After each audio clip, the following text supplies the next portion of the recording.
We've run 2 match play championships, and the fans love match play. Head-to-head matches, 16 MPO, 16 FPO. Match play is going to be a good format for both of us, I think, just to showcase our skills and be aggressive. I can hope he plays bad and not feel bad about it. And vice versa.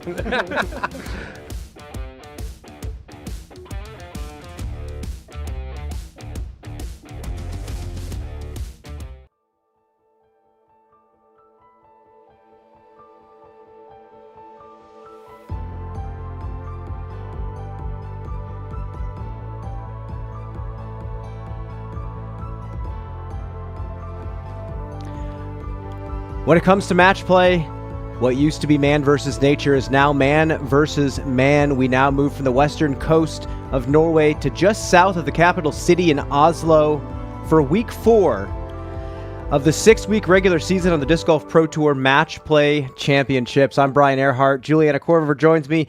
We called it this morning with the FPO, some dominant performances from players that we expected to be dominant. We got another group of players here today in the MPO.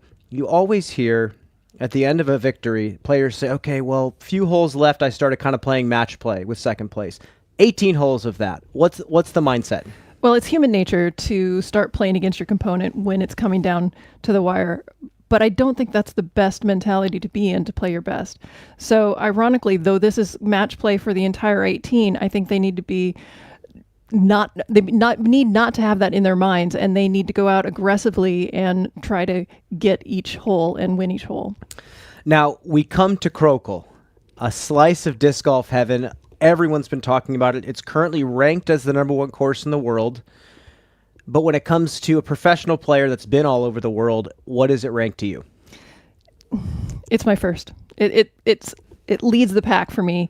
It is spectacularly beautiful. It has challenges and unique challenges, and it has it all. I really love this course. Well, not only do we have your #1 course, a lot of players in MPO and FPO calling it the #1 course. They're playing it in very beautiful conditions this weekend. And what a better way to get into the weekend with the Krokhol Open just around the corner than a match play exhibition. Let's take a look at the Canada current conditions, 26 degrees Celsius. It's supposed to be hot this weekend, but luckily the humidity is down. We come from the United States in Minnesota, where it was a scorch fest on all sides. But right now the wind is picking up just a tiny bit. It's been a light breeze, but still, with this course, JK, there's a lot of elevation at play. The wind, even if it's little, does come into play. Well, there are some holes where the wind tunnels through the fairway, so yes, it definitely can come into play. Our very first match of the day, a couple of players that are very evenly matched. We have Ezra Robinson, Adam Hammes, both players that are victors on the Disc Golf Pro Tour this season. Adam, a 5-time Elite Series champion at all over the U.S. Ezra winning this year at Olympus. What are your thoughts on this opening match and these two players that have the talent to win each and every weekend? This is going to be an interesting one. They are very evenly matched on paper, especially. I mean, you mentioned that they are both winners. Ezra has won this year, and Adam with 2. But some of their other stats match up really well as well. They both have 5 podium finishes this year. They both have 9 top 10 finishes this year, and they have both missed cash only twice this year. Well, in their previous match, played at the Cascade Challenge, Niklas got the win over Ezra. Adam Hammes gets the win over James Proctor. Now they play their second match of 3 this season. Ezra obviously playing against Adam Hammes. Niklas going up against James Proctor. Currently, Niklas has the advantage over Adam Hammes in total points. They both have the 3 points from the win, but point differential does come into play here. Lots of interesting matchups today. Not only do we have Ezra Robinson, Adam Hammes, we have Paul McBeth versus Ezra Aderhold, Nicholas Antila versus James Proctor. Let's talk next about Paul McBeth versus Ezra Aderhold. That's coming up next as well. But actually, before we talk about that, let's zoom in and take a look at the tee of hole 1.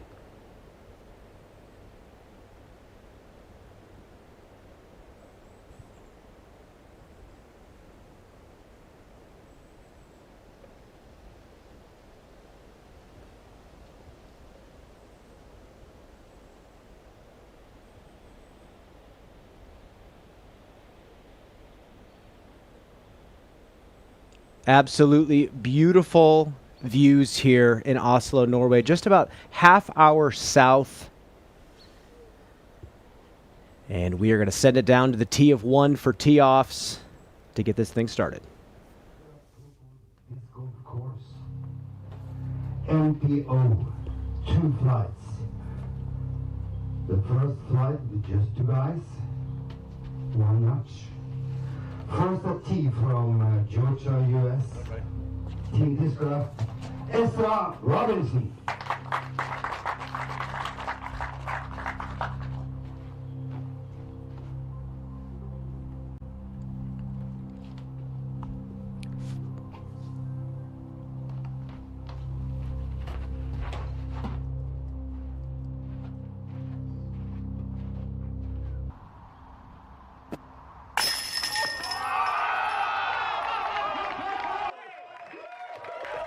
Are you kidding me? Now, that was an amazing shot. If that hadn't hit the basket, that would have been gone. Just picked my jaw up off the floor. Are you serious? What a way to start a match. Takes the breath right out of me. Are you serious?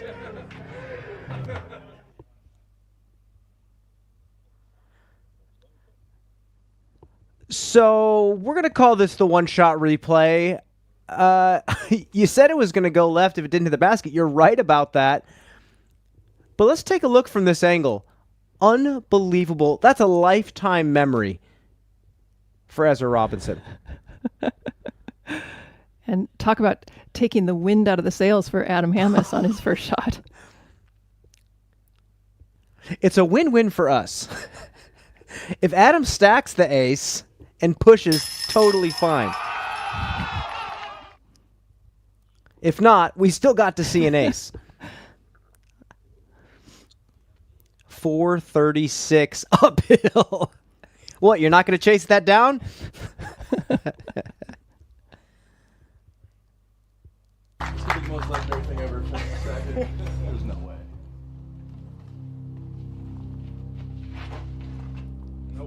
Adam to split the hole. I don't think that's going to fly. That's going to be a win for Ezra Robinson. What a way to start the day. Oh my God. Well, I thought we were going to let those tee shots breathe for a second, JK, but I guess we don't have time. Unreal. So what a fun format to allow a player to be aggressive like that and to go for the pin. Yeah, how often do you get to say, I got to run the ace because I have to?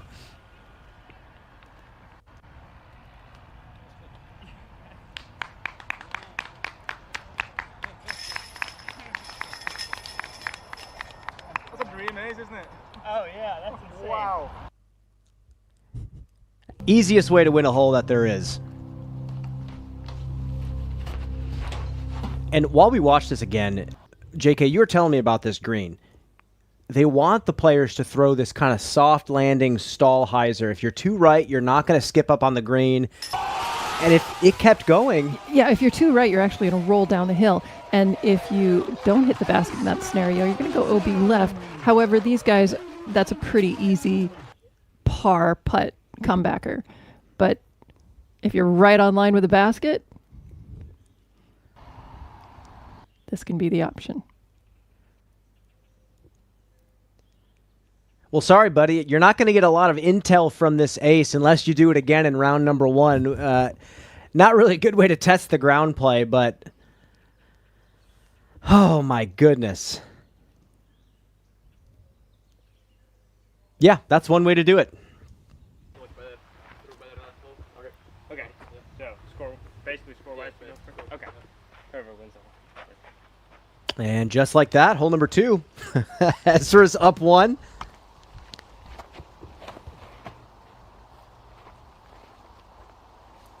Long par 4. Tricky slope on the second shot. OB on the right side really doesn't come into play.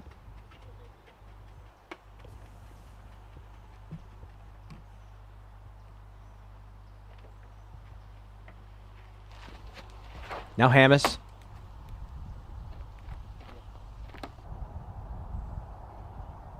Beautiful. Players are really just trying to get to that plateau right there. They have an easier run up, and they can reach the pin from there. Well, as they walk up the fairway of 2, this round might be going pretty quick if things like that start happening frequently. After they play the Krokhol Open this weekend, we start a 2-week stretch. Well, you could call it 3 with the break in between, of extremely anticipated PDGA majors. The European Disc Golf Festival is coming up first after this weekend.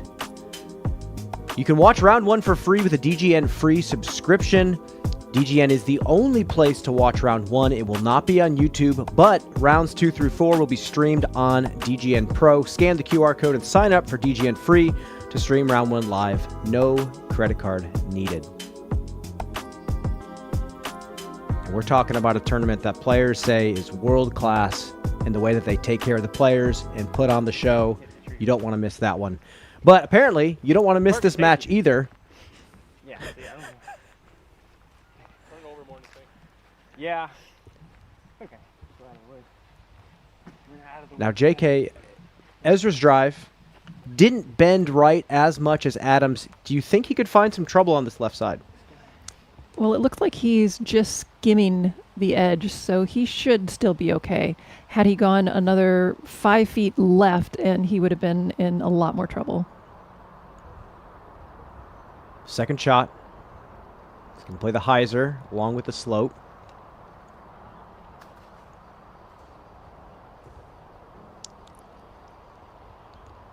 Didn't quite get the angle on if that hit and stuck. He's a long way from the basket, regardless of whether it's stuck or not. And if he went too far past the pin, there is OB behind the basket as well. He's not in a good position. Well, Adam's going to show why it's good to get on this plateau. He's going much slower disc.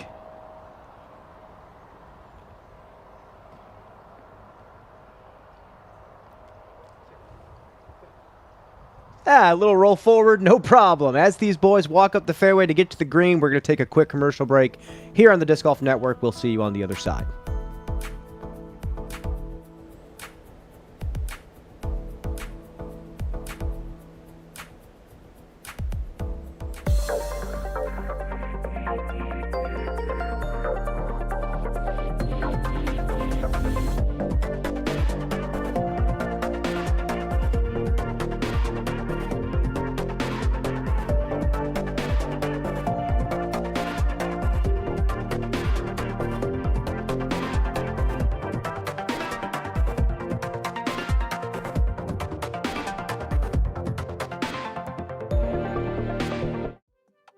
You play disc golf long enough, you can relate to this experience. You adjust your stance, you change your putter, you make all these little tweaks to improve your form. But at the end of the day, sometimes you just have to go back to fundamentals. That's exactly what we did with the Octothorpe. More stable, more refined, more features for the modern disc golfer. This is the Octothorpe reimagined.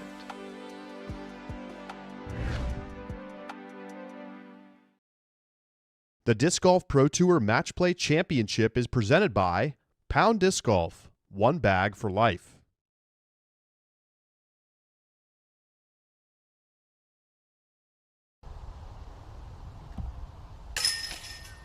Welcome back. Ezra Robinson for birdie on hole number 2. Not going to make it. Adam Hamas much closer to the pin.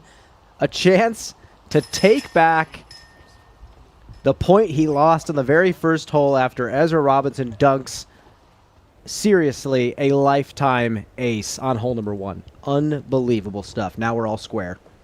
You know, it's not all that surprising that Ezra had a little bit of an errant drive after that, because especially in this format with just the two playing against each other, there's very small amount of time for him to flush all of the adrenaline out of his system and throw again. And folks, if you're new to the concept of match play, there's a couple terms that we might be throwing around here and there. Some classic terms that go all the way back to traditional golf. All square, obviously matches tied. You'll see this word here, to have the hole. It's essentially to split the hole. It's not necessarily a push. We don't carry points over to next hole if we do tie. Dormy essentially is when a player has, they're down as many holes as they have to play left. It's a do or die situation that they're in. And then being up or down, obviously just saying how many holes they have up or down on the player that they're playing against. And this format allows for some really interesting things, like JK said on hole 1. When does Adam Hammes get to step up on hole number 1 of a, of a tournament and say, oh, I need to ace this?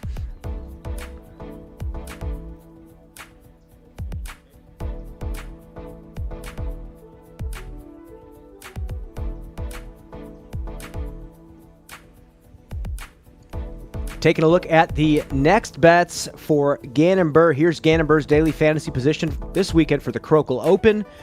To participate in regulated sports wagering on DGPT events or to play DGPT's daily fantasy, head over to nextbets.com/playdgpt. Betting on DGPT events is not available in all states and jurisdictions. You can check out nextbets.com/playdgpt to learn more about gaming options in your area and start playing today. And we were talking about it with Kristen. Hers was 1.5. That's how you know you've gotten good, is if 4.5 is where they're putting you. Adam Hammes on 3. We go from throwing power drive off the tee on 2 to slowing it way down here in the woods. Okay. I see. A little short, but really, really well done. That gap is as small as 8 feet wide at the beginning. Got to control the speed big time. There's that big slab of rock right next to the pin.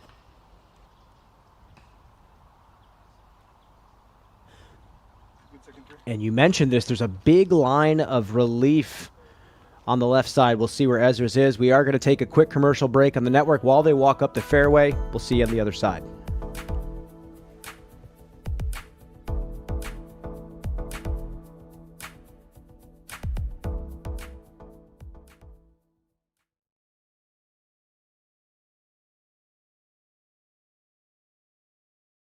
Come over here, like this way. So you're gonna line up straight to the gap also.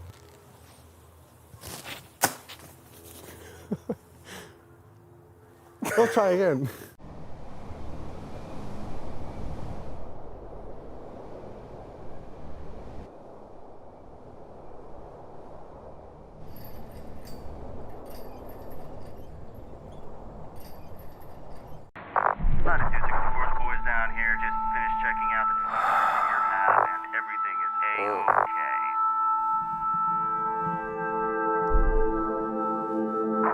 Hey, Jonathan, catch.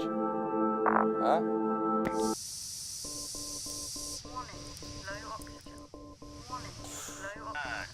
Jonathan, we're getting an anomalous critical failure on your suit. Could you please confirm status? Sorry, man.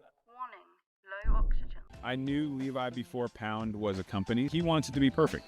And I think he's the kind of guy that nothing's ever perfect. At this point, I don't think anyone's disputing that it's the best bag ever made. It's the most comfortable bag that I've ever worn. The most tough and well-built and long-lasting thing that I'd ever tried on. The discovery of electricity. The first flight. Democracy. Splitting the atom. Computers. Modern medicine. Space travel. And, of course, the Royal Line from Latitude 64. We are outside. We are together. Oh, my. We are healthy. We are inclusive. Smile. Smile. You are playing this goal. PGA Europe. Smile. Hello, we're Kenna. We're a Dutch growing company. We love plants and we want to tell you some cool things about them. Just like humans, plants can communicate. They can sense when another plant is close. Plants look out for each other too. They warn neighbors about nearby threats by secreting substances. And studies have shown that plants love a good tune. We love and understand plants. Let our passion excite you too.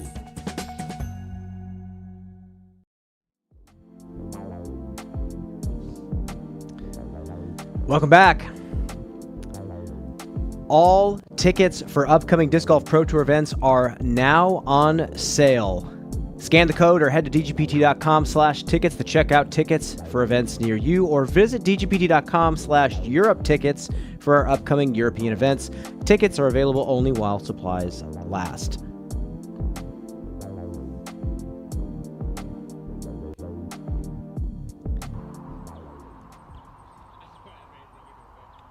Back up ahead to hole 3. Ezra Robinson's second throw.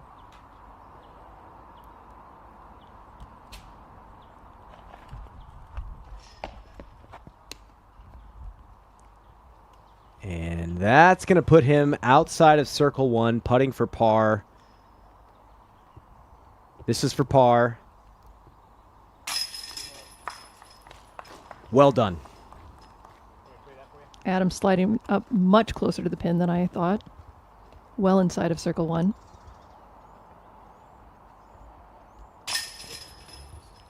And just like that, the dagger jabbed by Ezra Robinson on hole 1 has been flipped on its head. Adam now pulls up 1. Dynamic battle already. Decisive outcomes on every hole they've played so far. Now Adam on the iconic 4th. Multiple players saying this is their favorite on the course.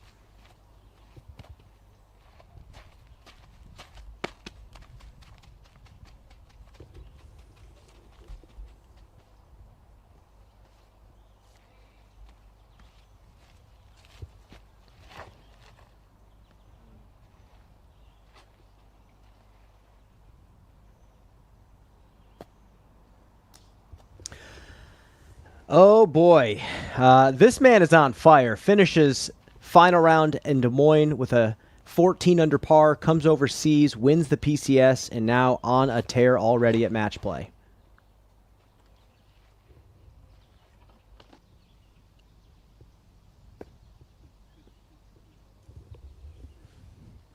And a solid shot on the left side of the green from Robinson, but pressure on Ezra. Adam already parked.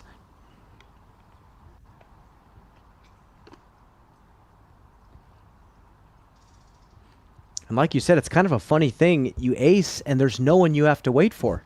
You move to the next hole, you got to keep playing disc golf.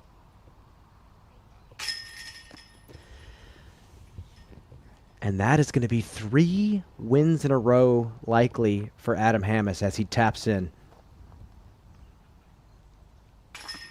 Wow.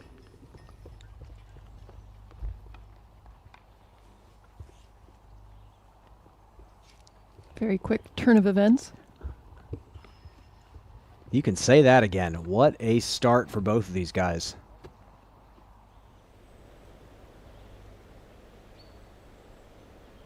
Gorgeous countryside. Overlooking the beautiful back 9 of what was once a full 18-hole traditional golf course. And the stars aligned for the disc golf community as this golf course sold off the back 9 and has turned it into literally paradise for disc golfers.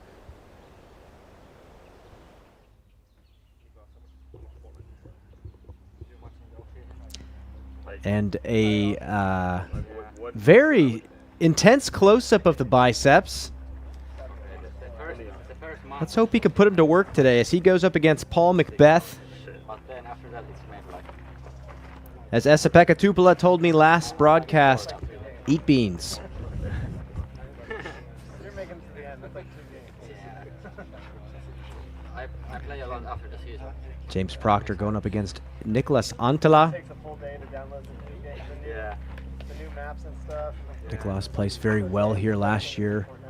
Proctor in the cash, but not too high. Ezra actually missed the cash here last year, while Paul Macbeth, his opponent, took 6th place. Presented by Pound here at the beautiful Krokhol Disc Golf Course. Second flight, 4 players, 2 matches. First on tee from Florida, US, Team Discraft. Make some noise for Paul Macbeth.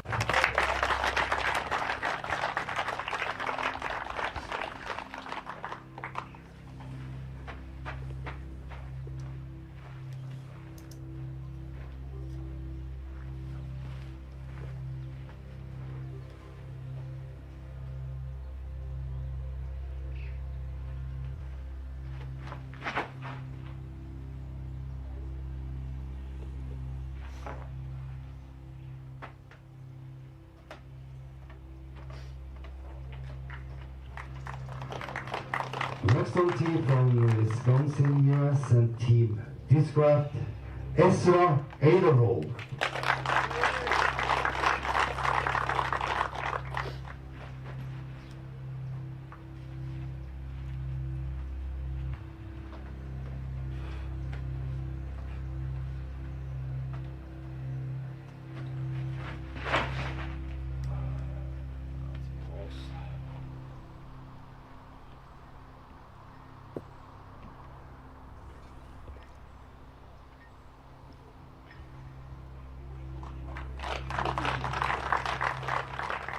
Second match, first on tee from Krokhol, Finland, Team Discmania, Niklas Antila.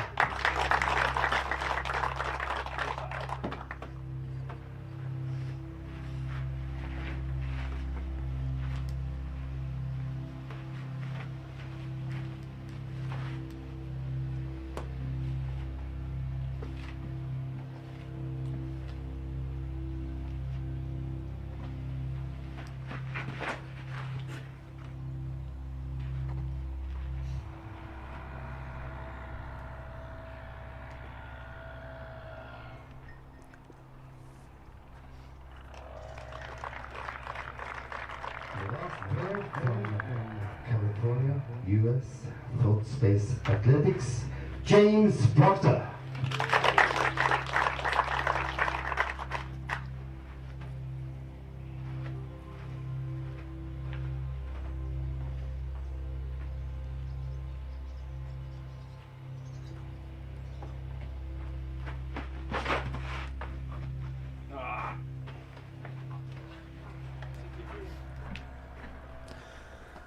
Hole 1 already showing off the teeth.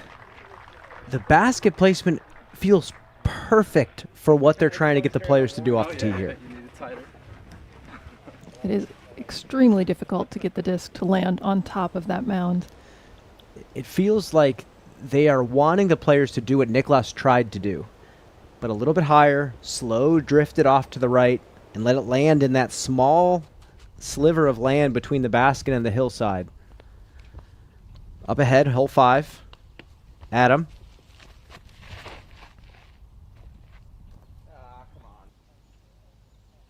It needs to keep turning over. That is out of bounds left. 574-foot par 4. What's the goal? What's Ezra trying to get to here? You almost want to throw it so that it looks like it's going to cut roll. And then hopefully it stays right in the middle. Kind of like that. He kind of did exactly what you were saying. Not that far of a hole. Looked like Hammes was trying to just murder the tee shot. Which is not necessary. Adam flicking the hybrid approach disc. Not too shabby. That's going to be a putt for par. A chance for Robinson to put some pressure on.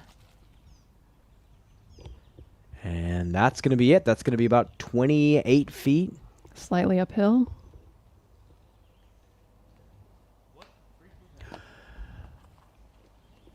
Oh, boy.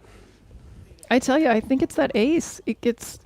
there's so much adrenaline in your system that it's hard to calm down afterwards, and it's hard to get back into your rhythm.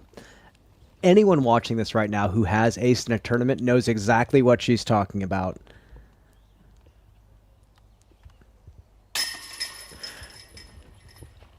Collects himself, hits the par putt from 28 feet.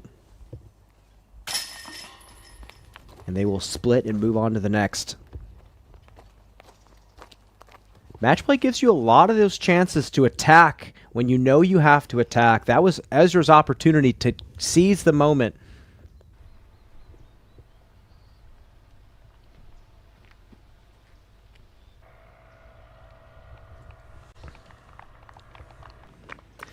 Other thing I really like about the distance on hole 1, 133 meters, you're not going to have someone forcing over the most overstable disc in their bag. They have to drift that stall shot out a little bit.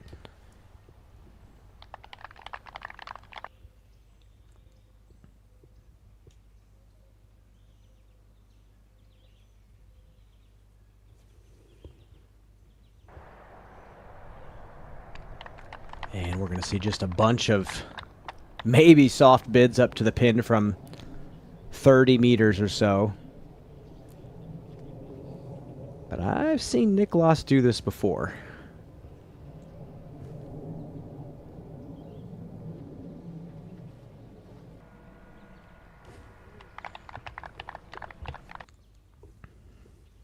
Safe little run at it.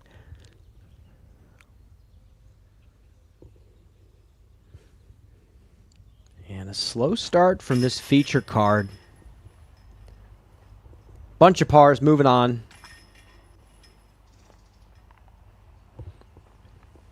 This also gives us a very good preview of what we're going to see this weekend. Players still working out their game plans.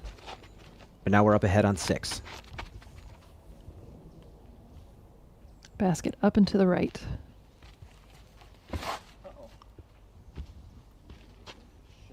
Hamas hugging that left side tree line. Forehand does play. Seems like the more natural feeling shot is the backhand, but a little bit harder to pull off.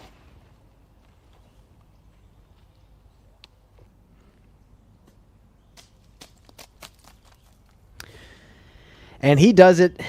Circle 1. Ezra threw a backhand turnover, hole 1 at PCS that made my heart melt. Another great one there on 6. Now Macbeth on 2.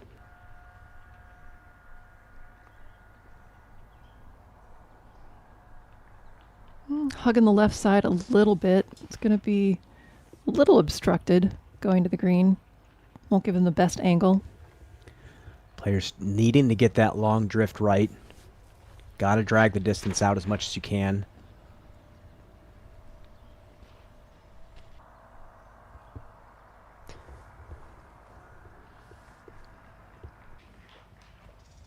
If you can get that turn and actually hold the line, you can add another 75 feet closer to the basket.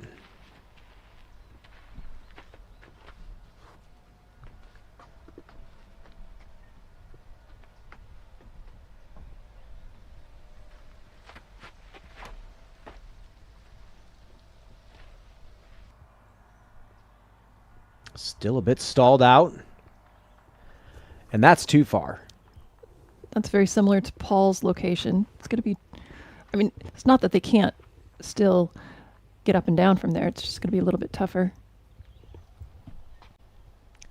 Higher and tighter is what Proctor's aiming to do here.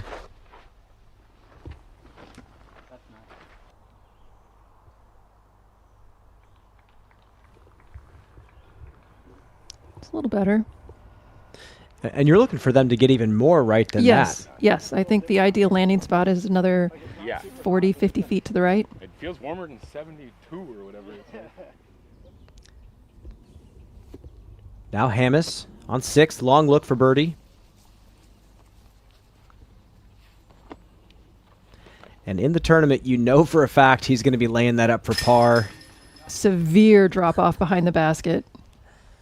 Adam's probably 70, 80 feet from the pin right now, but it doesn't matter. Volatile scorecards for these two. Ezra's going to pick one up. They have scored on one another 5 of 6 holes they've played so far. Much better look here at the fairway. Backhand.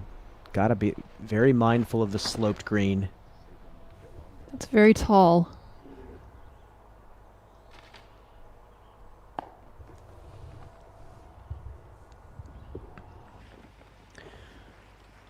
Bottom of the hill. If you're throwing the backhand hyzer into the screen, where should these players be aiming? I think you want to, if you're throwing a backhand, I think most of them are going to be throwing a forehand. But if you go backhand, I think you want to hit at the very top of that hill. It's going to slide at least to the basket. That's why I like the right side of this fairway, because it gives you more room to shape either of those shots. Now, Niklas kind of pinned on this left side. He has to throw the flex, but frankly, with the slope, it's kind of what it asks for. Too much angle into the green, you're kind of tossing a coin.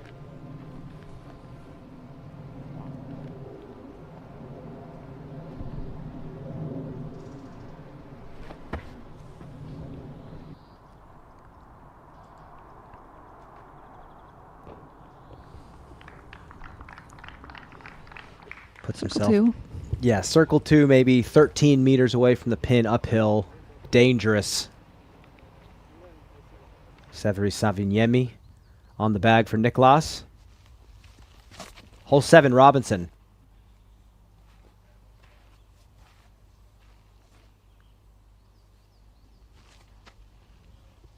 Thoughts on that drive?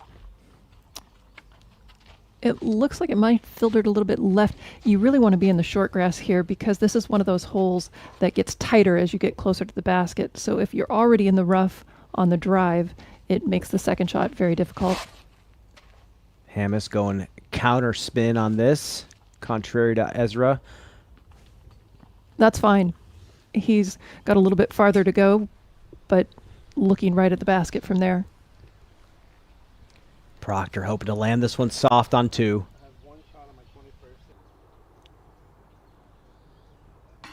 Oh, off the basket!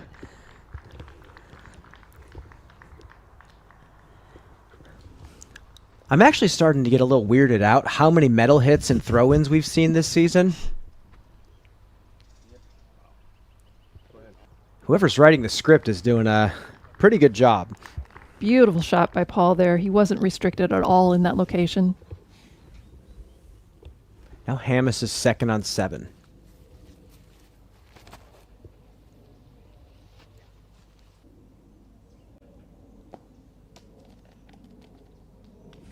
It's very nice. Maybe 20, 25 feet to the pin.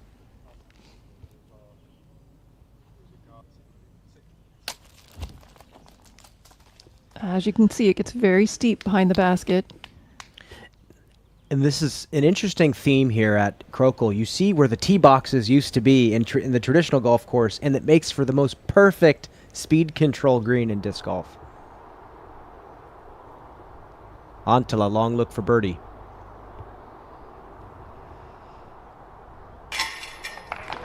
Sticks it on the weak side.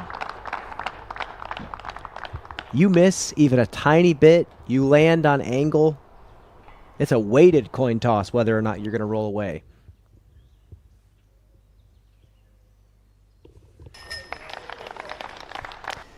Well, there's one of your favorites to win the World Championships out there in Nokia and Tampere.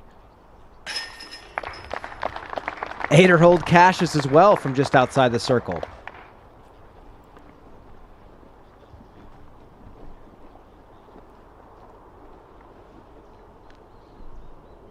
And what a rise to the top for this man right here.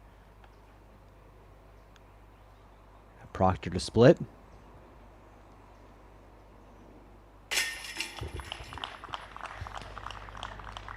It's been a slow season for Proctor, coming back from a UCL partial tear. And for those of you not aware, Tommy John surgery, what all the MLB pitchers have to get, that's from tears of the UCL. Luckily, I don't think he had to get the full Tommy John surgery. Glad to see him back throwing.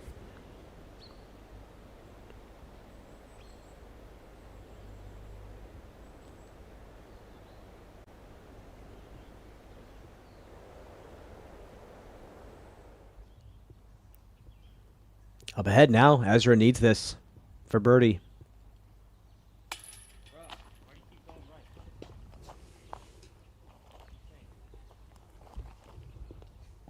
Now a chance for Hamas to grab the hole. His 5th win already. This is to go up 3.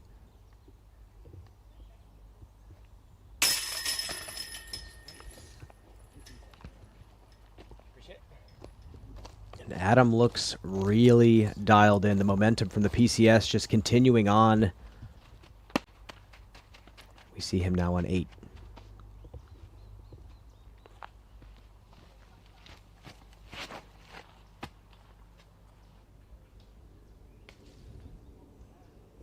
A little tight on that corner, but it should open up well enough that he can get through that gap, lay up before the out of bounds area. Robinson trying to maybe push it a little straighter at the end.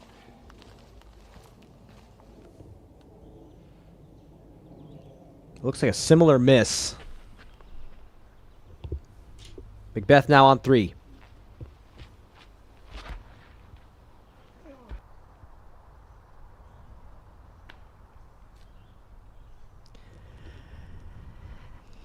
Pin high, scoot it off a little bit to the right-hand side. That's the side you want to miss on if you're going to miss the line.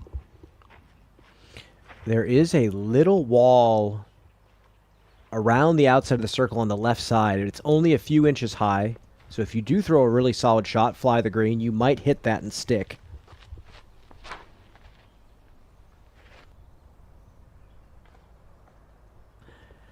Okay. Funny stat as we watch Nicholas Antila step up to the tee. This year, Ezra is 4-6 against Paul Macbeth. Pretty evenly matched. All time, 71-15, 2 ties in favor of Macbeth, 800 stroke distance between the two. But it's tightened up in the past season. Nicholas. Didn't need that wall that you were referring to. He's too dainty. He's too touchy with it. Beautiful shot.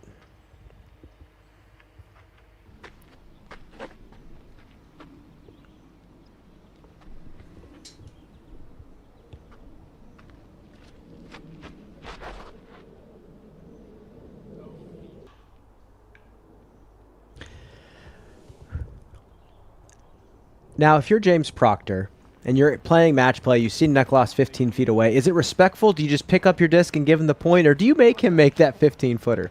Well, first of all, you try to throw yours in. That's true. That is a fact.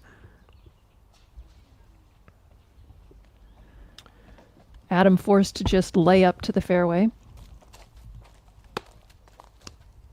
And now from the layup, what does he choose here? Looking for a big turnover.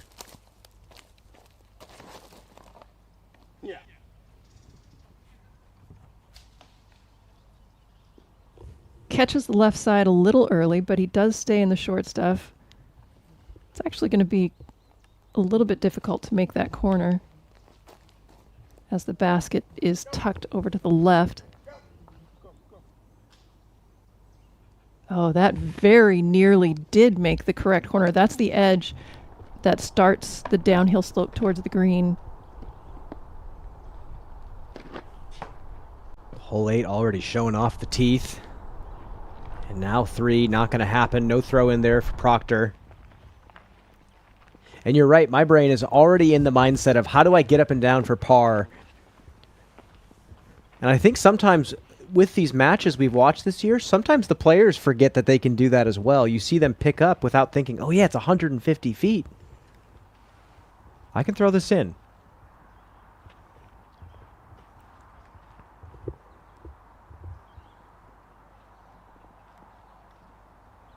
Ezra from circle 3. Got it! Sticks it on the weak side. Standing putt with full control from outside circle 2. The strength that these men have is remarkable to me, and it is most noticeable on putts like this. And he could pop the nose up. He can float it. Look at this. He doesn't even need to step forward. And I'm a sucker for a putt with perfect speed. I love when they can just open the entire basket up. Dropping it in on the weak side is just fantastic. Now Paul has to make his putt. I don't think he was thinking he had to make it.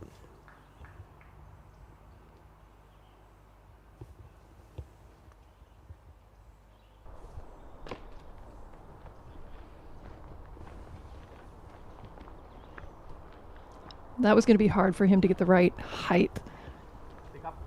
Going that high uphill, the basket was a little bit too low, actually, for him to be able to hit it.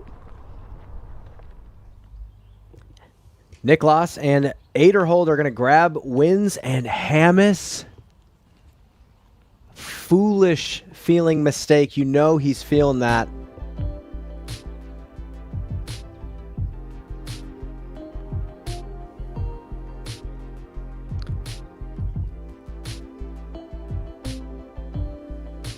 Some tight races so far. Every card.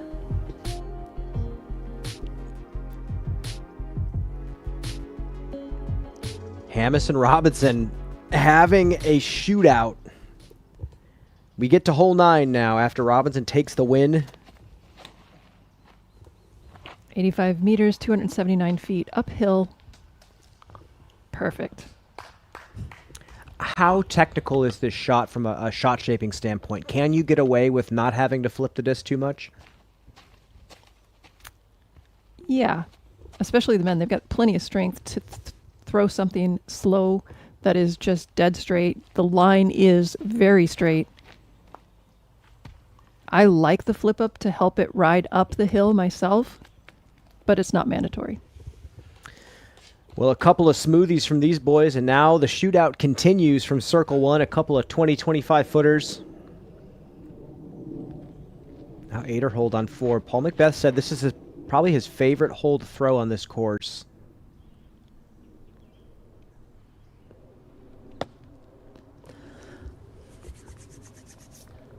And the killer instinct in Aderhold continues. Huge victory, first win on the tour at the Discmania Challenge back in Des Moines.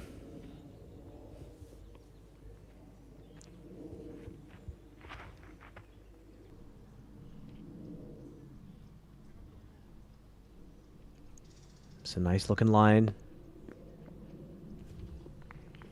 Both very good shots. Brian, you spoke to how historically Paul Macbeth's record against Ezra is far, far better. But Ezra is peaking now, and just this year, both have 2 podium finishes and 6 top 10 finishes. However, Paul has no wins to Ezra's 1, and Paul has not cashed twice. Ezra's cashed every tournament. Niklas, wide flex shot. Puts him to kind of an uncomfortable spot just on the edge of the circle.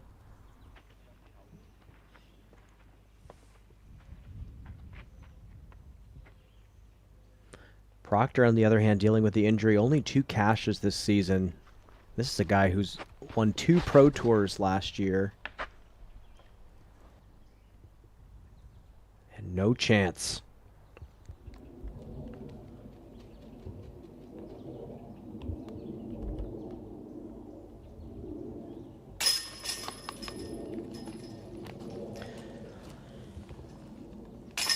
Hamas, Ezra, split on hole 9. Hamas up 1. Now quickly up ahead, hole 10, Ezra.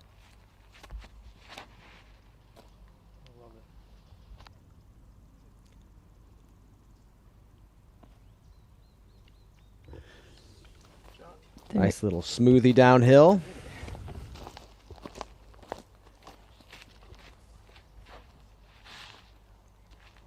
You see a few different options here. Some players go super wide, high forehand. Some players are going to play kind of a mini flex down the hill. Some players play over the trees on the right with a big sky hyzer.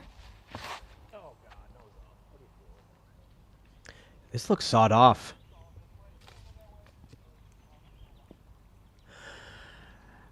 Our angle looks like it's out of bounds.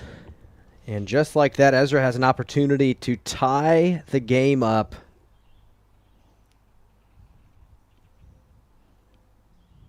Proctor's second. Yeah, that's likely going to be a pickup. Niklas likely grabbing his second win. He's going to go up 2.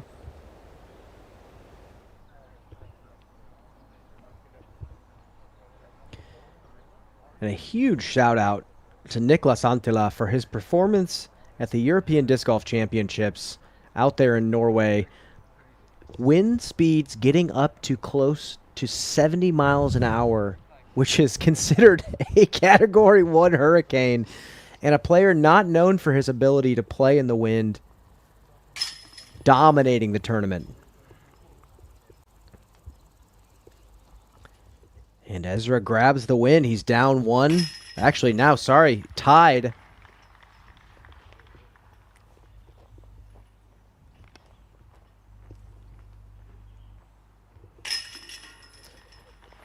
Nick, Beth, and Ezra are going to split hole number 4. We're going to take a quick commercial break here on the network. We'll be right back in just a few.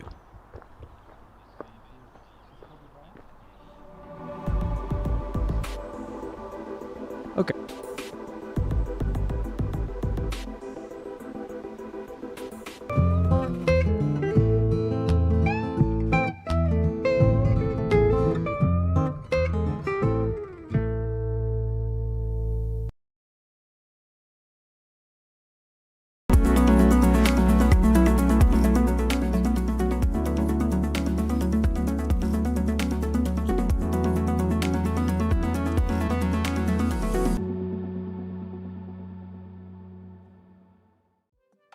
You play disc golf long enough, you can relate to this experience.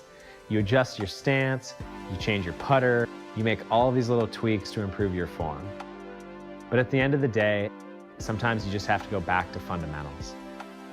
That's exactly what we did with the Octothorpe. More stable, more refined, more features for the modern disc golfer. This is the Octothorpe reimagined.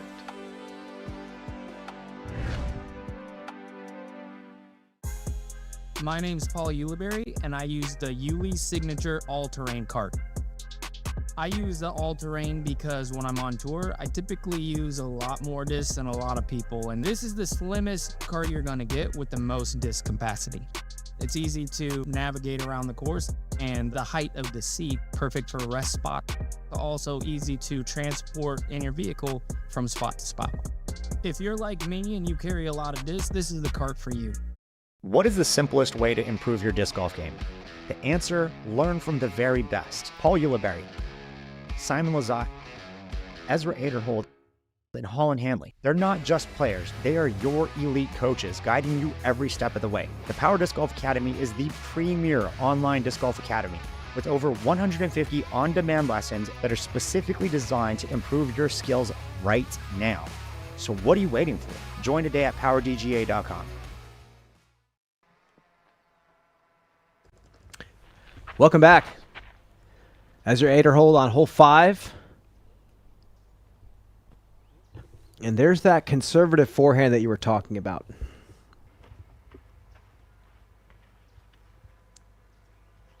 Just trying to position the disc right.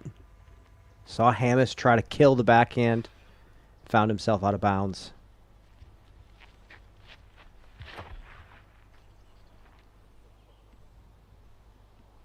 Paul going control driver.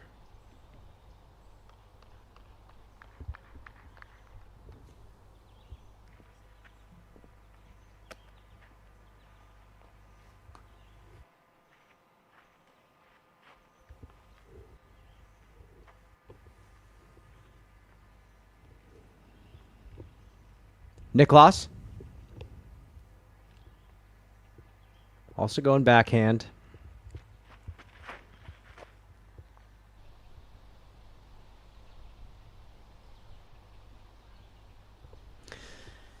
And listen, if you can pull that off, go for it. What does he have from there? It's pretty easy shot from there. And he can see the basket. That's another thing. If you're too far back, you can't really see the basket, and there's another tree that obstructs it.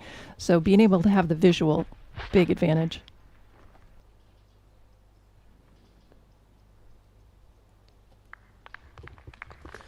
Proctor not getting the flex out, but having a nice position in the middle of the fairway. We were talking about it this morning. I really like when a course designer can do that, where they say, hey, if you throw this aggressive line, you can actually see the pin. That's an advantage that doesn't get talked about enough. Robinson on 11.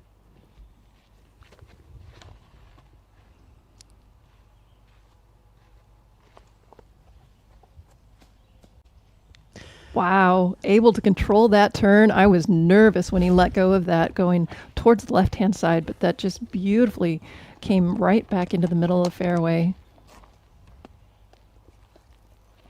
489-foot par 3.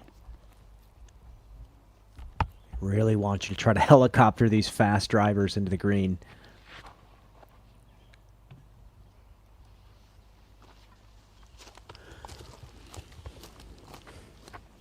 As if the battle couldn't get any more volatile, this is Ezra's chance to pull ahead.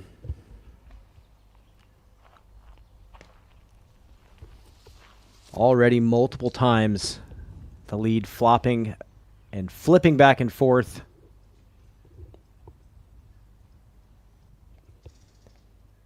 And this is for the win. Got it! Takes the lead on hole 1 with an ace, loses the lead after Hammes goes 3 straight, and now finally takes the lead back here at 11.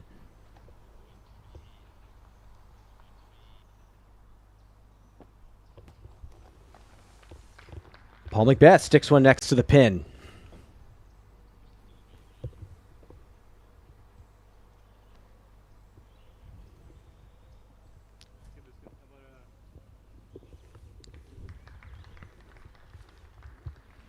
Ezra also going to be putting for birdie. Only one win so far in their match, hole number 3.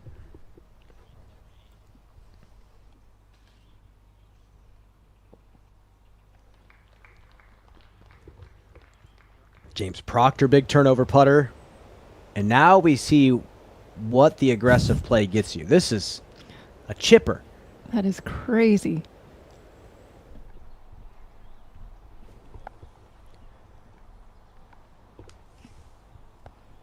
And this is going to be kind of that hybrid putt that he likes to do. That's how close he is. Easy little jump putt around the corner of those trees. Must be nice.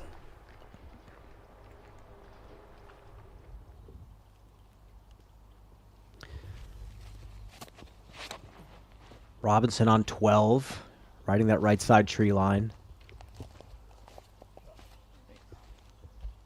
This is called by a lot of people the signature hole out here on the property. Do you agree from the MPOT as well? Absolutely. Such a beautiful hole. Really fun shot to throw downhill as well. Tree line on both sides kind of funnels into the mouth. If you want to get aggressive, you better stick it right in the middle, and both of those guys do that.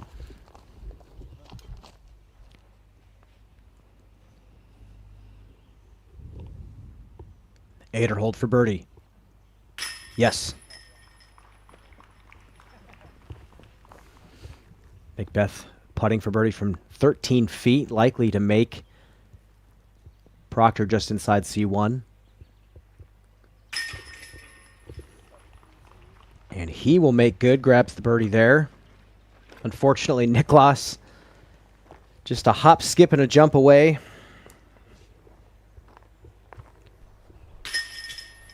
I'm looking at the map on hole number 5. It seems like a lot of big distance throwers, because of the lack of OB on the right. I'm wondering if we're going to see some guys try to go even more aggressive than Niklas. You know, it's hard for me to even imagine these shots because they are so far beyond what I'm capable of throwing. So I can't stand on the tee and think, oh yeah, go big. No problem. We'll just throw 80 miles an hour. Hammes, second shot on 12. That's turned over. Those small trees on the left, they're so tight that they often ricochet your disc back into the middle of the fairway. Man, isn't this pretty? It's always funny when you see a disc fly that laser beam rope that looks like a mid, but then it skips like a distance driver, and you remember how spinny the shot actually was. 8 or hold on 6.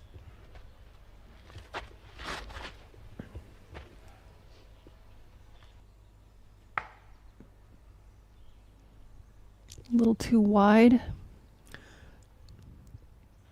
Like we were saying, that backhand turnover feels like the most natural shape initially. Actually, when you're standing on the tee, it looks like it's the forehand. Does it? Yeah. Let's see if he can pull this off. I personally throw the backhand because that's what I throw. But it's one where it looks very natural for that forehand shape. I see. And then with that, it seems like the way the angle of the fairway is, both sides are getting challenged in their own unique way, which I appreciate. Backhand's got to get high. Both of them need to be high, yes.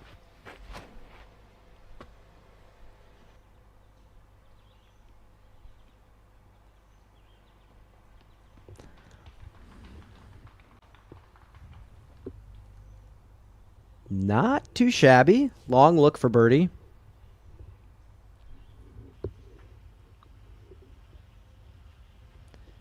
Now Proctor hoping to show us how it's done here.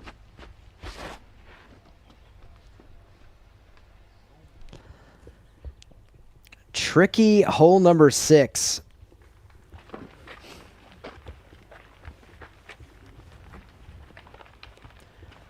Last year, Proctor came out here and won the Swedish Open and then took down in dramatic fashion the Maple Hill event, the MVP Open.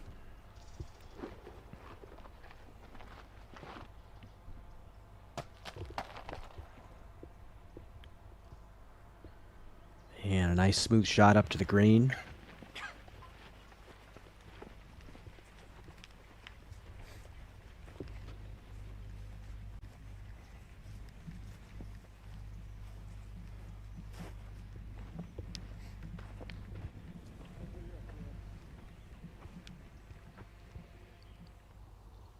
Now up ahead, Hammis.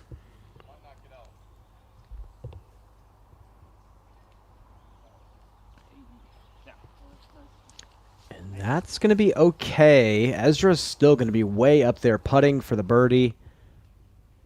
And this is it. And he gets it. He is pulling away now. 6 wins to 4.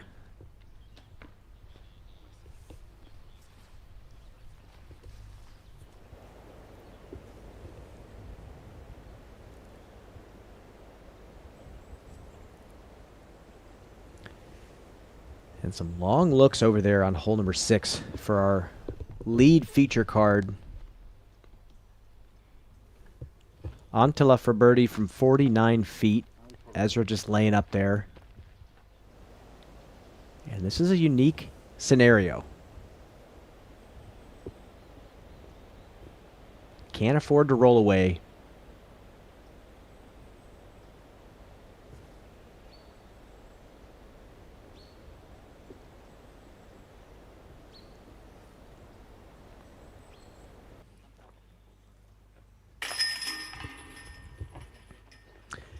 And Niklas, Proctor, all going to tap in their pars.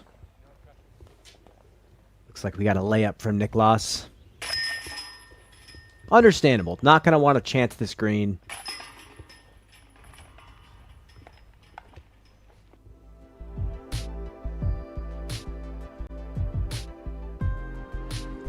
Taking a quick breath here. A couple of really interesting matches.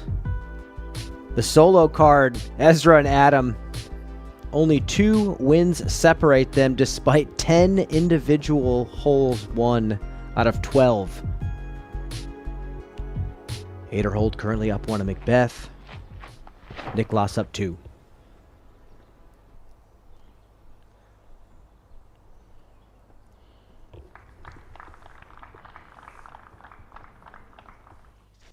We get another look at hole number 7 here. Paul going backhand. Now we're seeing the flex sidearm from Ezra. Key here is simply to keep it in the middle. It's a little off to the right. That's going to be a little bit trickier for him to attack the green. This is, again, one of those holes where it narrows the closer you get to the basket. Man, Niklas just throwing that soft flex shot. Just so beautiful to watch him execute those. And this is a guy maybe throws 70 miles an hour max. We got some players 75, 80, 82 miles an hour. And he finds a way to win.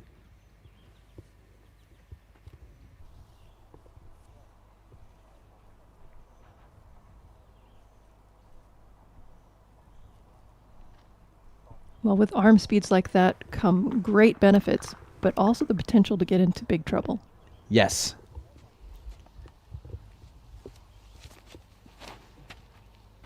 Nice flip up here on 13 for Robinson. This is really understable. Really cool disc selection. And that's going to be a pretty nice circle one look.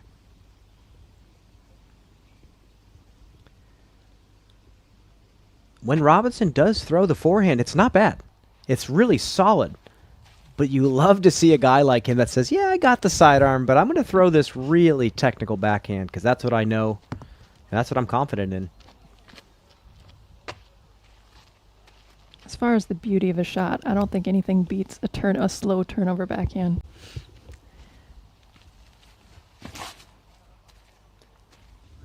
And Adam kind of throwing the opposite of that shot. Hard, overstable driver, no problem. And actually showed off some great speed control there as well. You have to hit a very specific spot on the green. If you're below the basket on the left-hand side, you're going to most likely roll away down the hill, maybe go OB. If you're past the basket long, you're just going to fly out into the water OB behind it. Feels like a very consistent theme out here at this course. They want you to hit very specific places on these greens and fairways with specific types of shots, which I think is really, really intriguing. It challenges not only your distance, but the height at which the disc comes into the basket. And you watch even the practice rounds of these players dissecting this course. That's the first thing they notice. Okay, they want me to go this far, but I have to come in with a little drift or I have to land soft. Ezra, putter.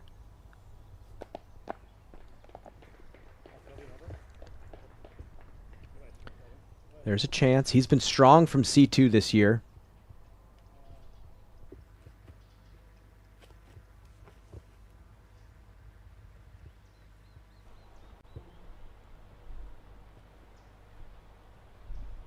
Proctor second from the right side.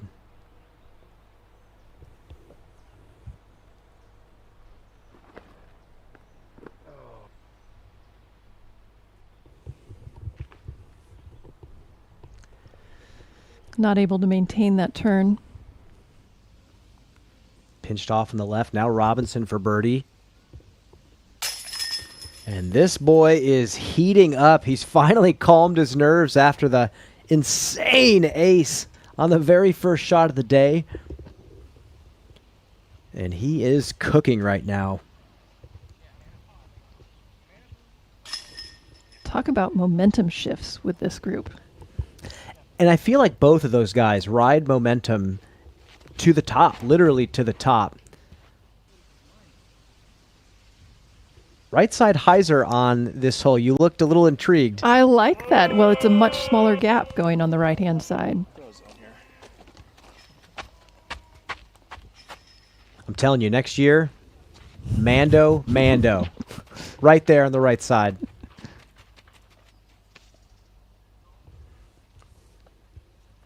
Adam going slow approach disc. He's one of the best I've ever seen at throwing these with power.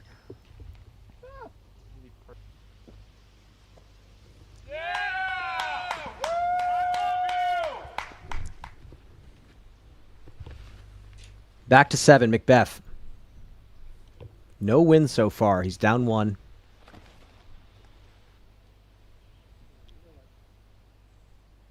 Oh my gosh, what is going on?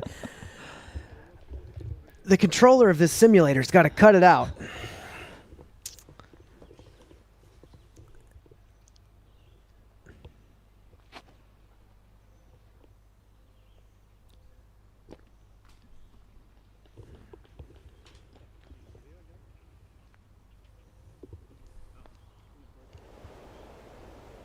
Another metal hit off the basket. Ace on 1 for Ezra.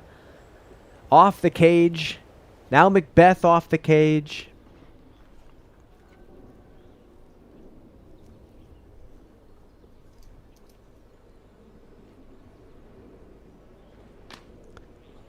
Proctor pitch up.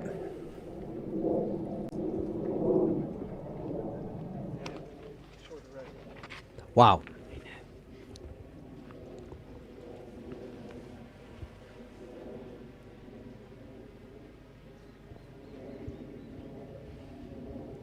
This man just looking to be in form.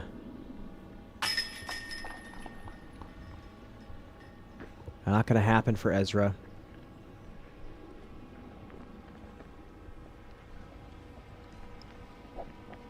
Door open for Paul to take a stroke here.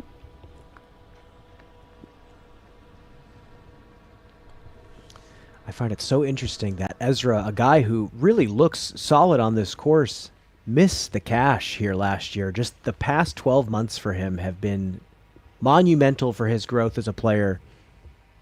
A lot of people knew it was just a matter of time.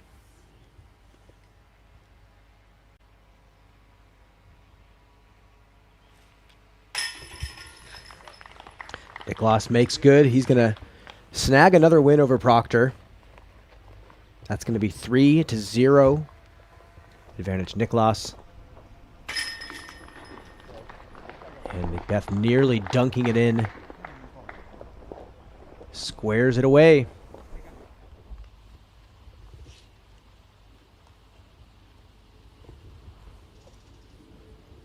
Now Adam's birdie. Yes! Come on! You're my favorite Tough crowd.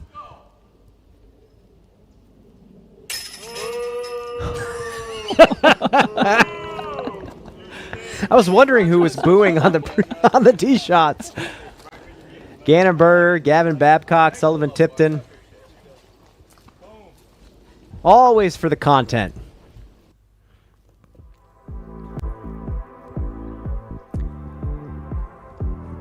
And while this morning saw a lot of dominant wins, we got some tight matches here. Really can go any which way right now. That's really what we expected. We're going to take a quick commercial break. The battles will continue on the other side. We'll see you soon.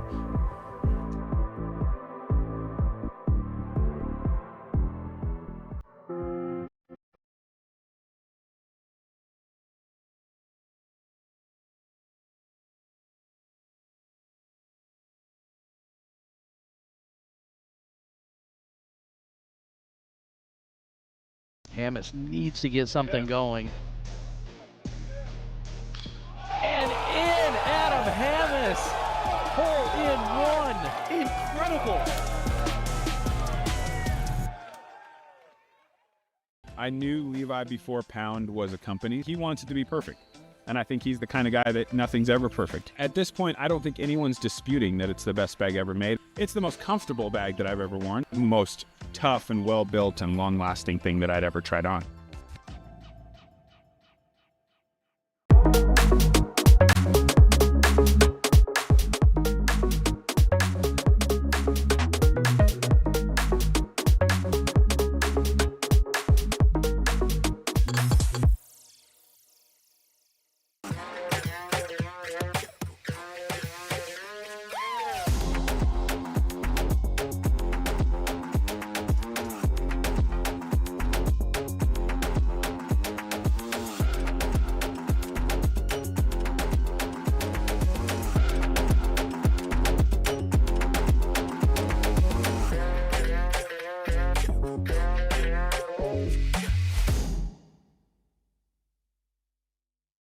Let's send these boys back to the lobby.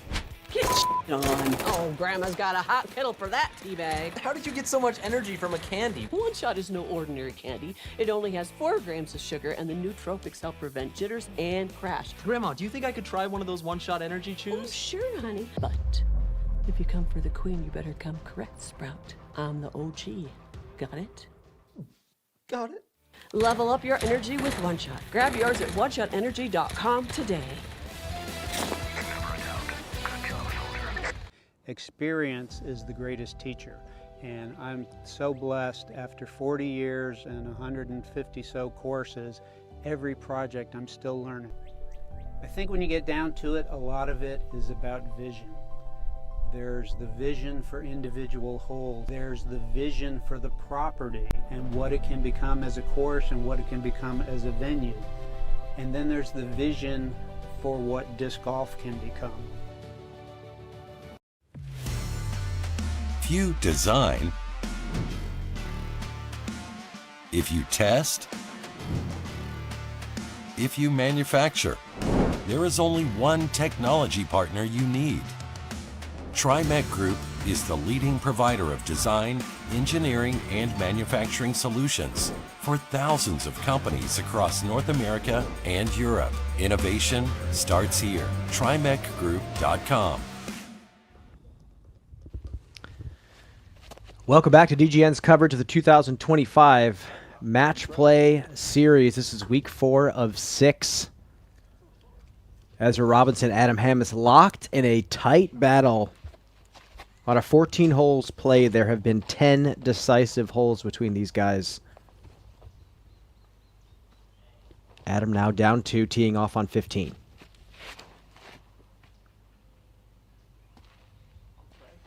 Okay. Matchy match. Nice. Good match. Very pretty down the fairway, left side. And they are blowing through this course. Meanwhile, feature card back on 8.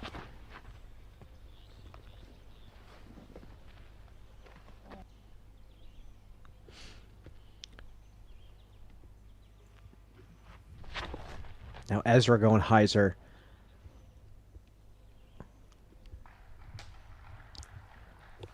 Ezra making it well down that gap. Can't tell exactly how far off on the left side he is.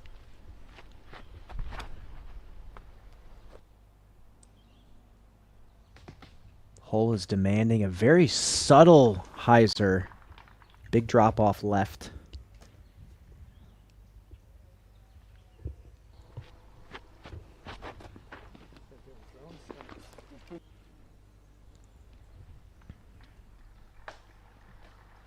That is money. Exceptional. Really great placement. They want you to throw the hyzer, but they want you to kind of hit the brakes at the end and push straight. That was flawless. And this is a par 4. Niklas has to smash this shot.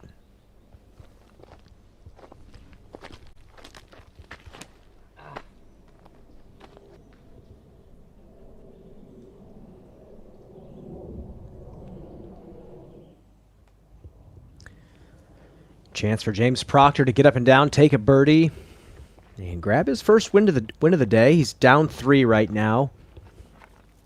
McBeth second from the right side. There is kind of an OB circle of white stakes in the middle of the fairway.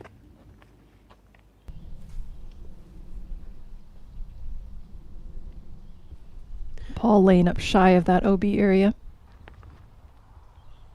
Now Proctor, big chance here. What a perfect position.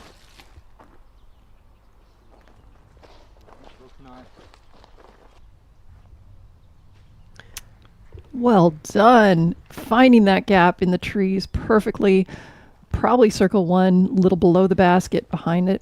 I got a feeling this is going to play as one of the harder par 4s in the course.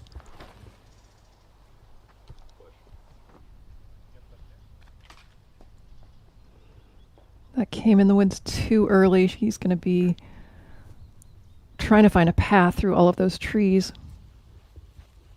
Well, a chance to get aggressive if he wants to. McBeth obviously laid up to take the par. Now Hammes. Second shot.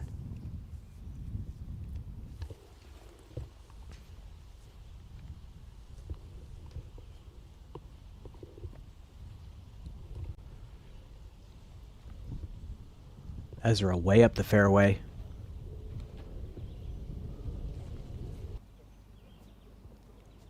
Both of these guys giving a lot of respect to this second shot. Can you kind of explain why? So you really just want to do a little fairway hyzer for the first one and the second one to position yourself right in the middle of the fairway, and then take your long driver out and go for the green from there. Back to 8. Antala. Not going to enter. Guardians will deny that. He's going to be outside C2 now. And this is what you're talking about on that third shot.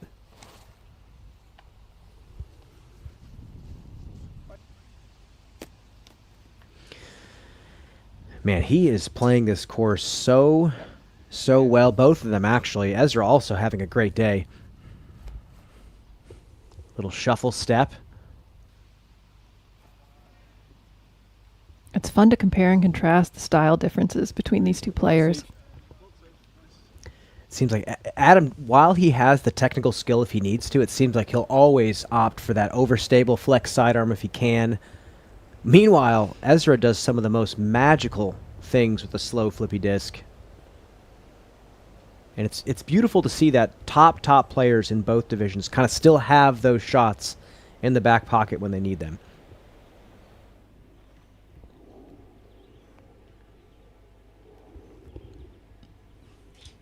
Big Beth, this is a 52-footer for par.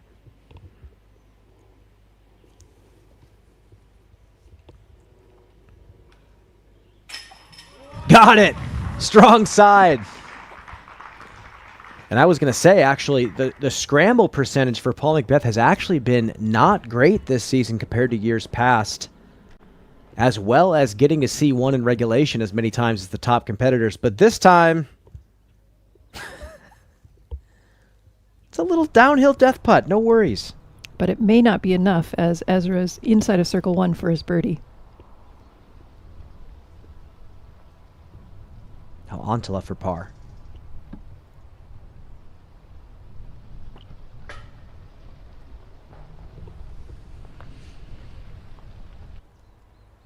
Putt for bogey ahead. Proctor right under the basket for birdie.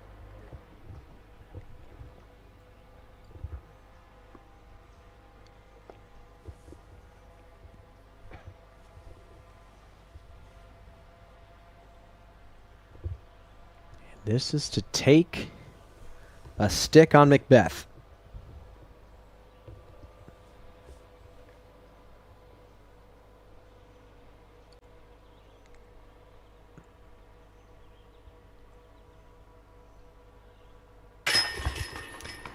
Yes, sir. He gets it. That's 2 wins. Ezra takes 1 on Paul McBeth.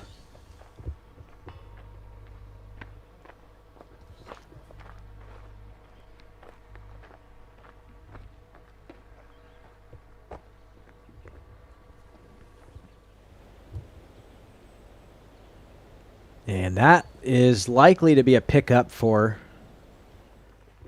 Nicklaus, with Proctor sitting under the basket for birdie. And he is on the board, just 2 off Antala as they move into hole number 9.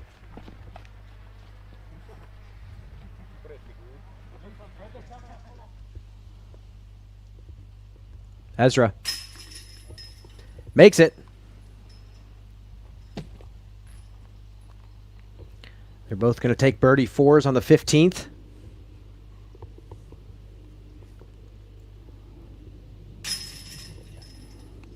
Yeah, it is really funny you mentioned both of these guys are getting these birdies in completely different ways, it seems like every single hole.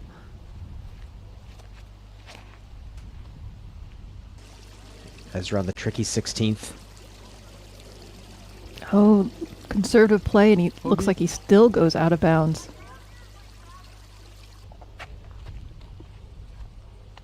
Yeah, what is the thought when stepping up to this tee pad?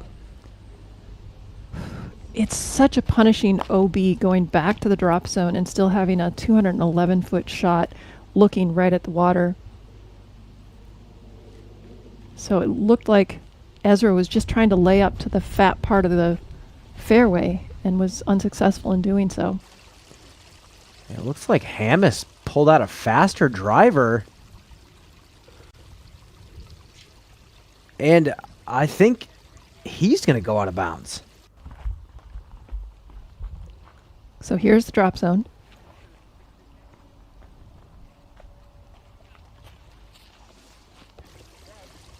Job done. I see what you're saying, too, because you're kind of tucked back here. You might not feel what the wind is doing up by the green. Might second-guess yourself. The creek is at about bullseye. Oh, no. Total stick to the finger. That's OB again. That's it. Wow, just like that.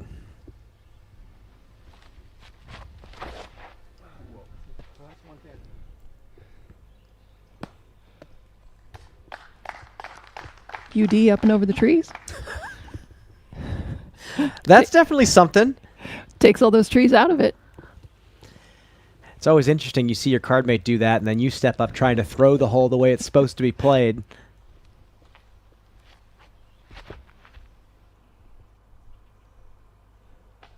Ah, well, luckily you're Paul Macbeth. Didn't seem to phase him a bit.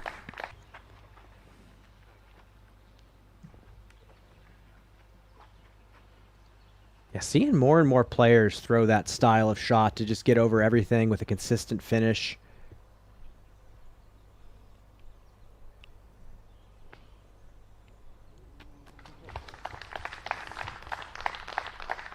Gorgeous shot there from Proctor.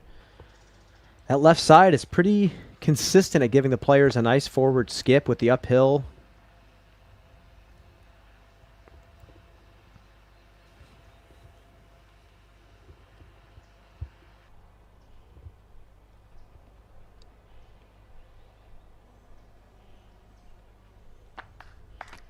Oh, that's pretty.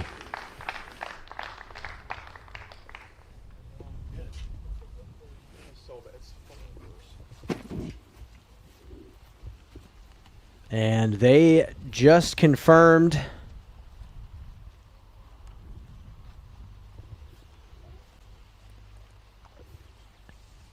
Adam is unfortunately out of bounds again.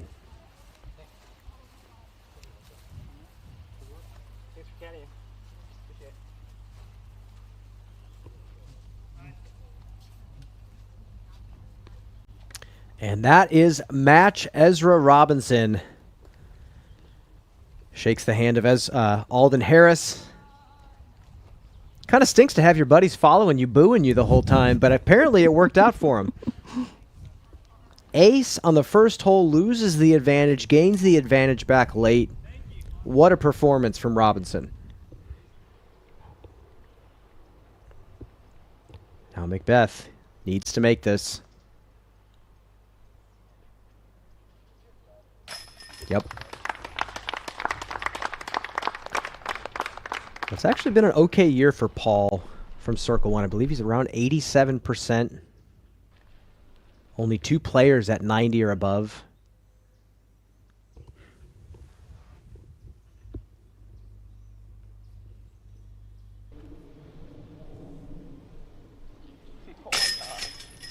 Oh, and I thought this hole was over.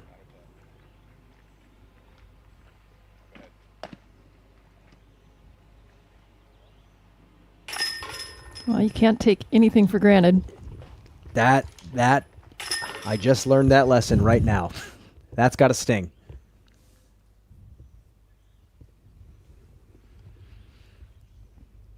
And that's going to tie up Paul and Ezra. Nicholas James both tap in the birdie on 9. They move to the back 9.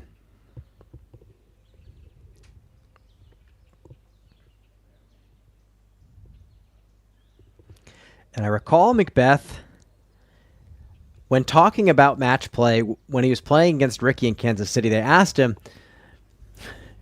what matters more, the tournament or the match play? And it was kind of a joking question. Macbeth said, "Oh, I don't really care much about the match play at all. It's pretty casual, laid back." When he got into the competition against Ricky, you can't be who you are. You can't be this guy without an unwavering competitive spirit.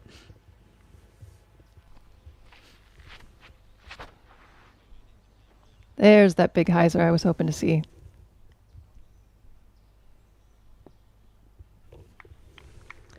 And there's Circle 1. Really interesting, the different plays that we're seeing. We see 4 completely different plays from people. And if I'm the course designer, I'm very happy with that.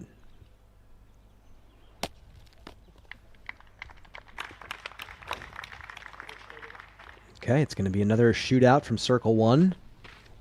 A couple of 20, 25 footers.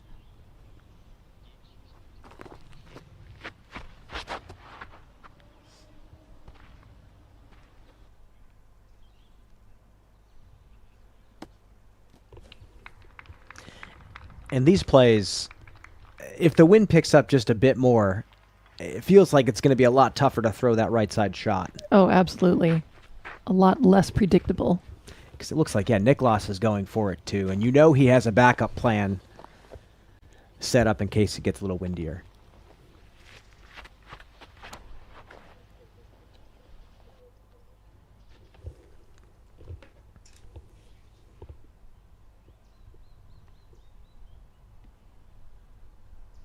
And Niklas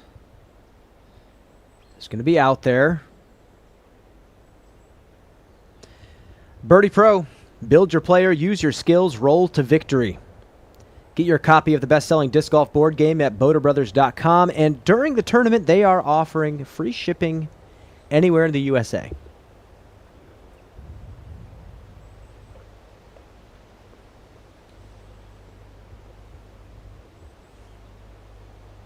And actually, Niklas not out there. He's out of bounds. And Proctor putting for birdie from 16 feet. He has a shot to pull within 1.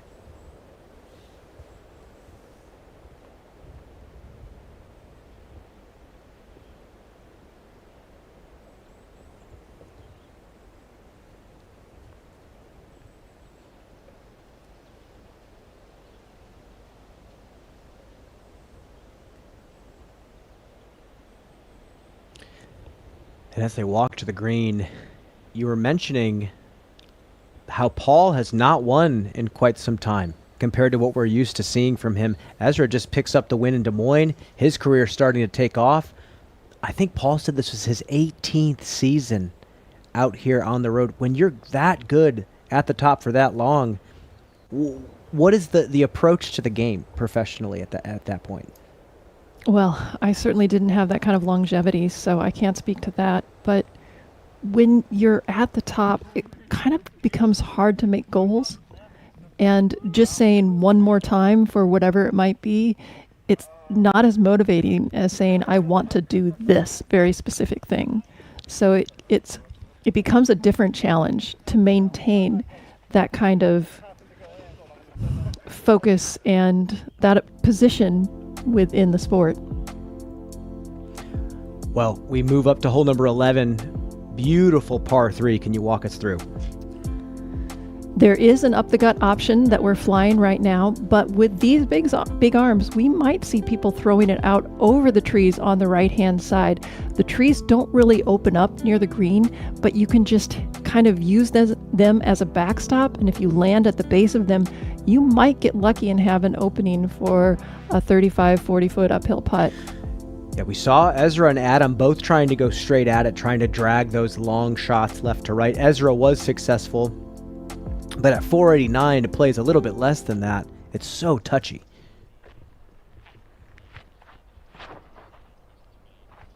Paul trying to show us the way.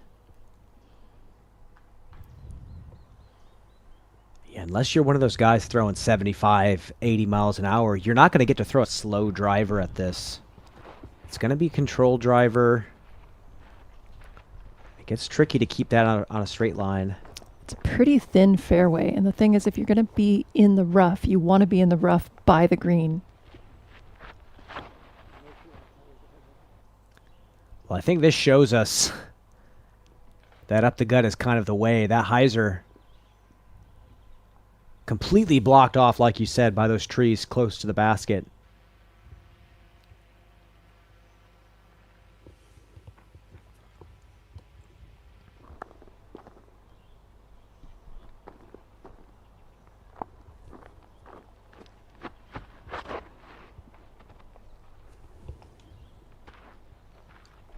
Very nice line. I think the way this hole is positioned on this course, just after the front nine. I feel like somebody could get that birdie here coming down the stretch and pick up some late momentum. What a good one to get.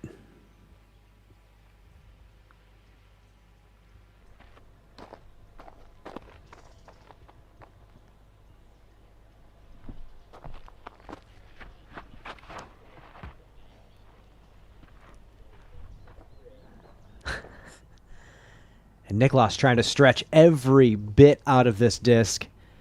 And he's going to leak off to the right side.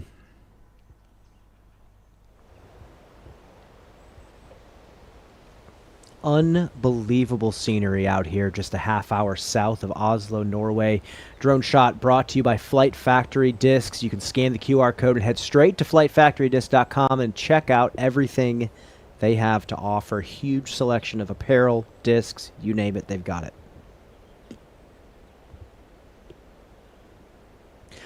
This right here, hole 11, might be my favorite par 3 on the entire property. The shot to get the 2, so technical.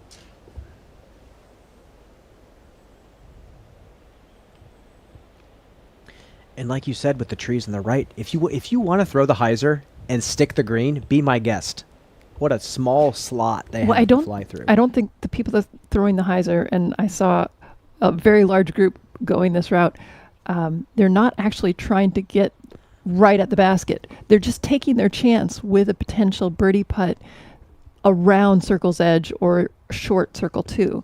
The idea is if they don't feel comfortable going up the gut, they don't want to get caught up early so that it takes the potential par out of play. They're just trying to secure the par going on the big hyzer route. Well, I'm curious, over the course of this weekend, as players kind of get acquainted with this hole, how many players are going to begin trying that just to avoid the bogey?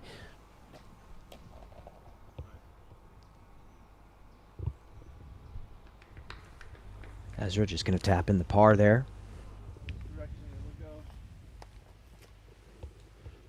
But then you see how tight it is when you do get into these trees. All these little saplings.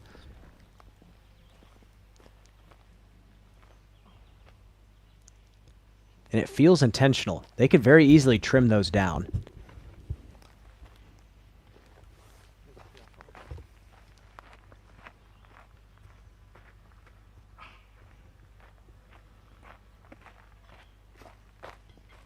Because, yeah, if those are not there, a lot more players are going to be trying that hyzer. Paul having to go thumber.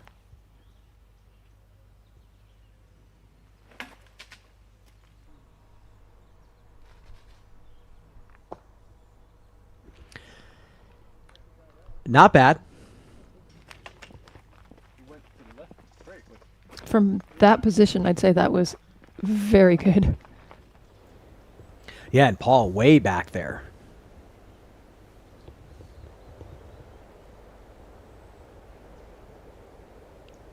They had him about 98 feet from the basket, and he had to go to a thumber to put him to 40 feet. Now Niklas's long birdie look. It does thin out up by the green a bit.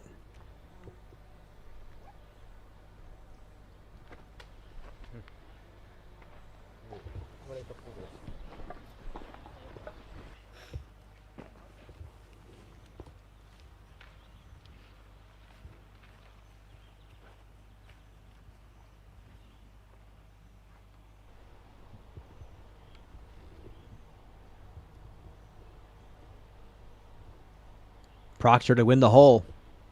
And tie. Got it! Oh, no!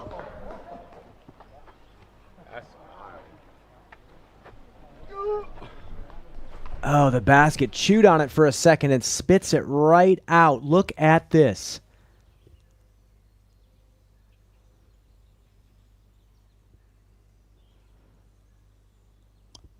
Oh, heartbreaker. What a delayed reaction in that one falling out of the basket. Oh, man.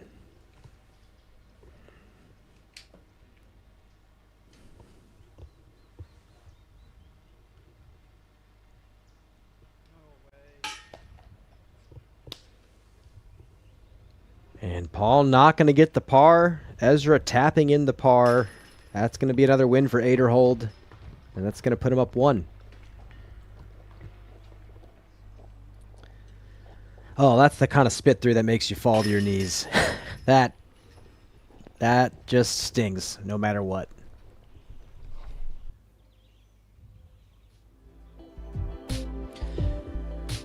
As our feature card makes their way to hole number 11, we're going to take a short commercial break, and we'll see you on the other side. I'm hole 12.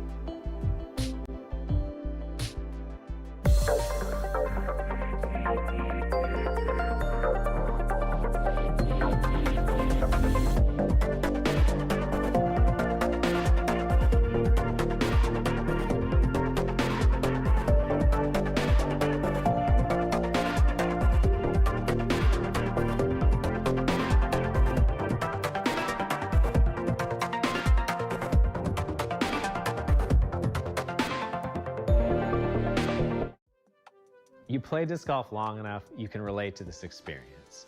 You adjust your stance, you change your putter, you make all these little tweaks to improve your form. But at the end of the day, sometimes you just have to go back to fundamentals. That's exactly what we did with the Octothorpe. More stable, more refined, more features for the modern disc golfer. This is the Octothorpe reimagined.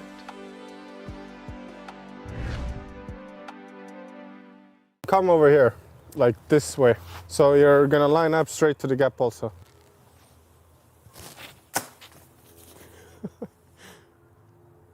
Go try again.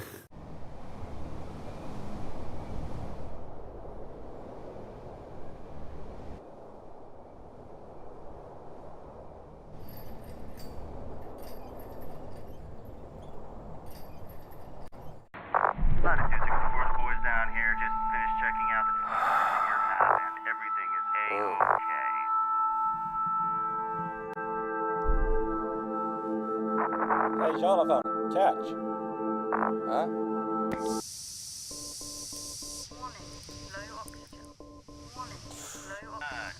Jonathan, we're getting an anomalous critical failure on your suit. Could you please confirm status? Sorry, man. Welcome back to Disc Golf Network's coverage of the 2025 Disc Golf Pro Tour Match Play Series. Second match of 3 for these players today. Paul McBeth on 12. He's down 1.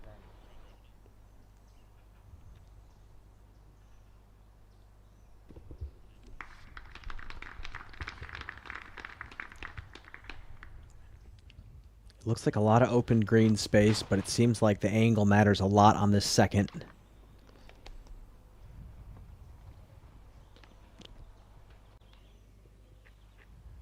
It's going to be just fine for Ezra.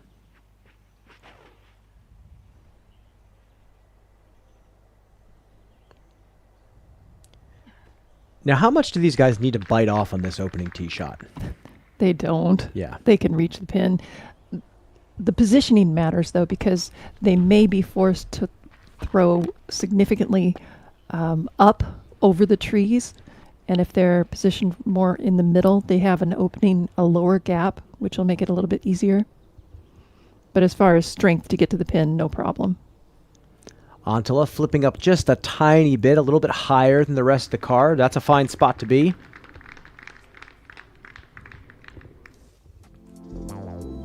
Walk us through hole 12. 267 meters, 876 feet, par 5, downhill all the way to the water. And you can see that there is an OB line around the water. And then it goes back uphill towards the pin. This is probably the signature, at least another signature hole on the course. Absolutely beautiful. Challenging in that, as I mentioned before, the trees around the water force you to throw up if you are too close to them, making it harder to get to this green. And once again, the trees narrow in close to the basket. Flyover brought to you by Zenni Eyewear for everyone.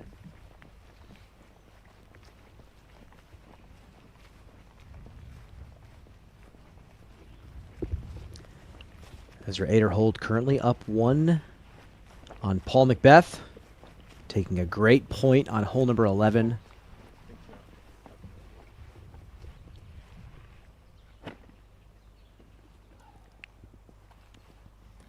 And now, what are Ezra's options here? Does he get to choose between backhand or forehand, or is he kind of forced into throwing this turnover? I think he still has options. I mean, clearly he's throwing a backhand here, but if he wanted to throw a forehand, I believe that he could.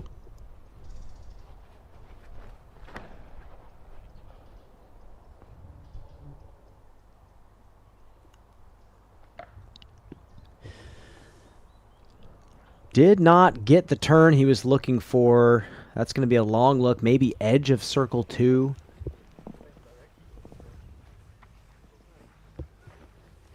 They had him listed at about 426 feet from the basket.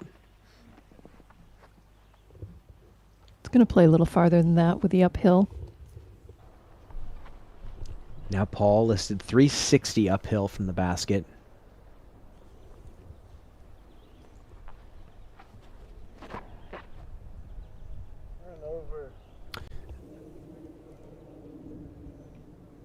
Same miss. Now, from behind those 3 trees, is that an open run at the pin?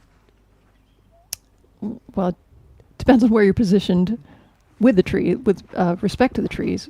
But other than that, yes. You do need to be respectful of the incline or decline behind the basket.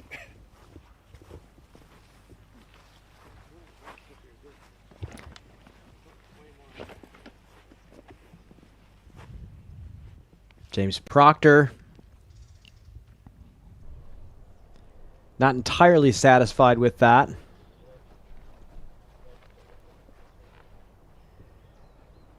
Looks like listed around edge of circle 1.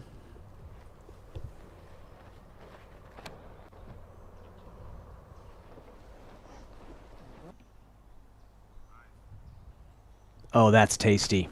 That is tasty. Niklas kind of has this signature turnover where he drags the whole disc over with his body and then it holds the line and then somehow slowly checks up back to Heiser at the end. Let's take a look. Just beautiful.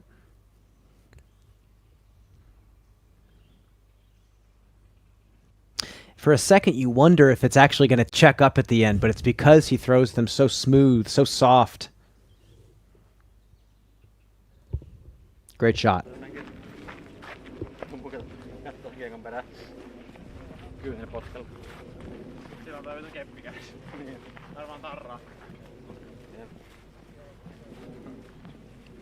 It's been a rough stretch so far for Niklas. 8 through 10. Lost 2 holes to Proctor as he kind of caught a bit of fire. Probably should have lost the last hole to him as well. Yes.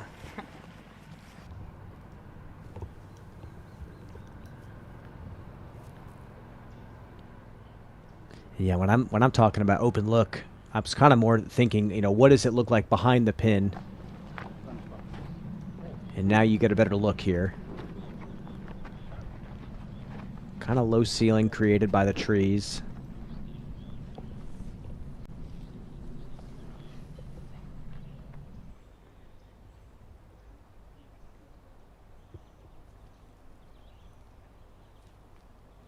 Well, this would be a pleasant make.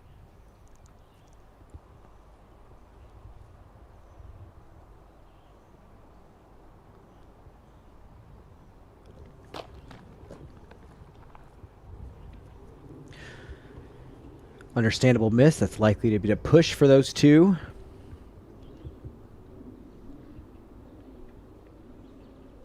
Now Proctor putting for birdie from 39 feet. He has a chance to push the hole, or have.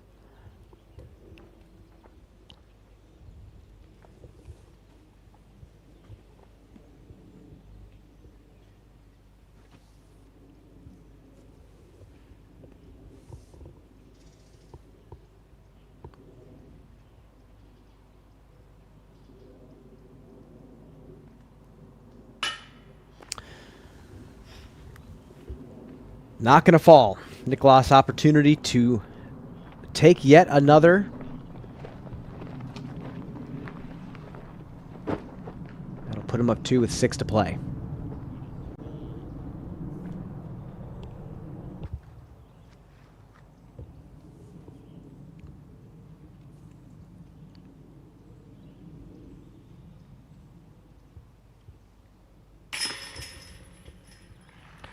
That's going to do it.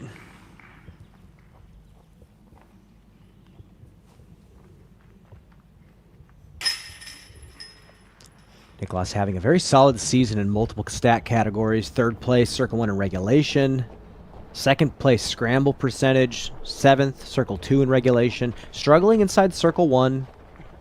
Putting green across the board. And in some areas having a really nice season. Quick commercial break here on the Disc Golf Network while they make the long walk to the next hole. We'll see you in just a bit.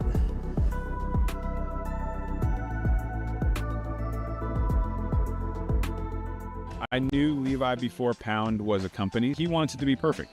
And I think he's the kind of guy that nothing's ever perfect. At this point, I don't think anyone's disputing that it's the best bag ever made. It's the most comfortable bag that I've ever worn. Most tough and well-built and long-lasting thing that I'd ever tried on. The discovery of electricity, the first flight, democracy, splitting the atom, computers, modern medicine, space travel, and of course, the royal line from latitude 64. We are outside. We are together. Oh my. We are healthy. We are inclusive. Smile. Smile. You are playing This goal. PDGA Europe. Smile. Hello, we're Kenna. We're a Dutch growing company. We love plants and we want to tell you some cool things about them.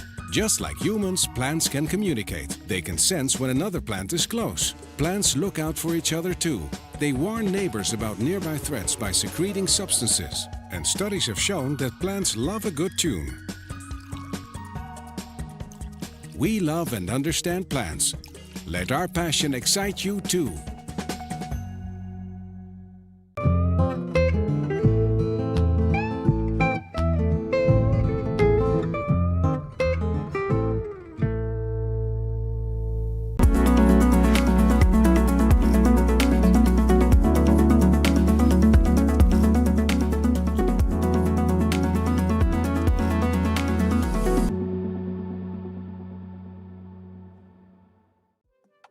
You play disc golf long enough, you can relate to this experience. You adjust your stance, you change your putter, you make all these little tweaks to improve your form. But at the end of the day, sometimes you just have to go back to fundamentals. That's exactly what we did with the Octothorpe. More stable, more refined, more features for the modern disc golfer. This is the Octothorpe reimagined.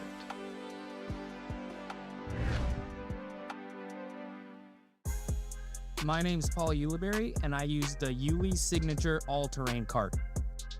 I use the all-terrain because when I'm on tour, I typically use a lot more discs than a lot of people, and this is the slimmest cart you're gonna get with the most disc capacity. It's easy to navigate around the course, and the height of the seat, perfect for a rest spot. Also easy to transport in your vehicle from spot to spot. If you're like me and you carry a lot of discs, this is the cart for you. What is the simplest way to improve your disc golf game? The answer, learn from the very best. Paul Uliberry, Simon Lizotte, Ezra Aderhold, and Holland Hanley. They're not just players, they are your elite coaches guiding you every step of the way. The Power Disc Golf Academy is the premier online disc golf academy with over 150 on-demand lessons that are specifically designed to improve your skills right now. So what are you waiting for? Join today at powerdga.com.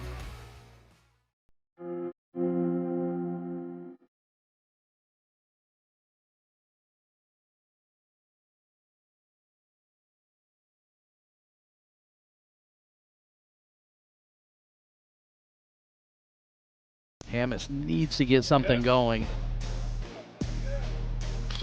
And in Adam Hamas, hole in one, incredible.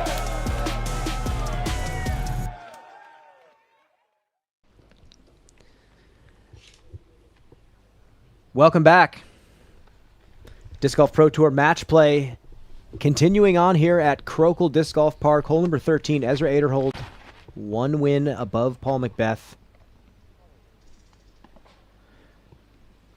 Lay out the challenge here on hole 13. Well, that's a little low. The question is whether it stuck on the side of the hill or it took that roll back down and possibly found the water. This plays over water nearly in the entire way. We saw Ezra Robinson take the safe, pretty slow turning backhand route and land successfully in C1. And then we also saw Adam Hamas take this successful sidearm. So dealer's choice here.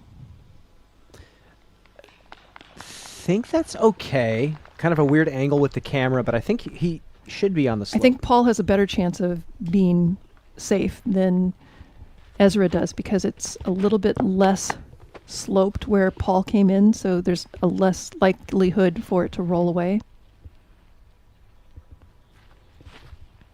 Niklas, same thing, just going to try to get this slower disc to just slow flip to flat.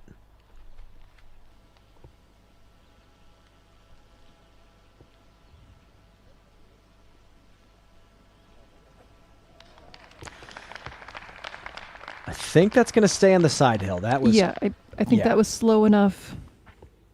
That is most likely still. Now Proctor down 2. 6 holes to play.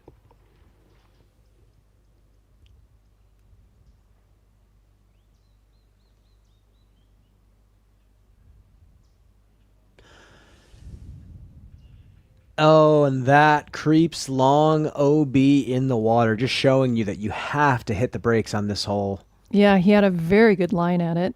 Of course, we couldn't tell how high it was in the air from the overview look.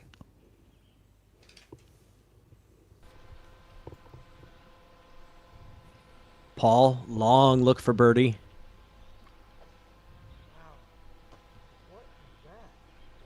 And that's got to stay.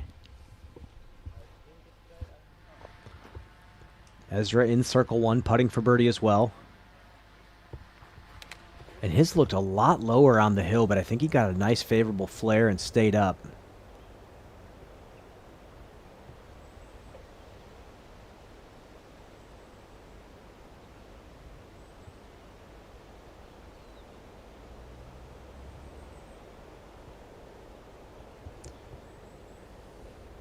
Proctor retrieved. And it looks like he's just picking up and saying, good job, buddy. I don't know about the decision, you know? Yeah, with the rollaway behind the basket, I think I'd make my competitor earn it. Make him sweat a little bit.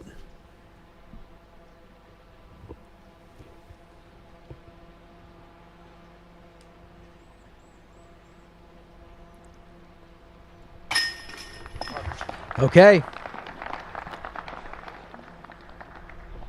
Aderhold grabs the birdie. He's going to go up 2 now on Paul McBeth.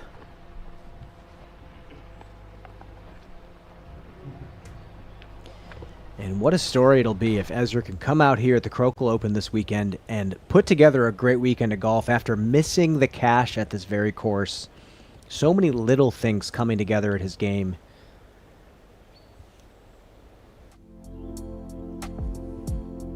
Hole 14, 106 meters. That's 348 feet. It's a par 3.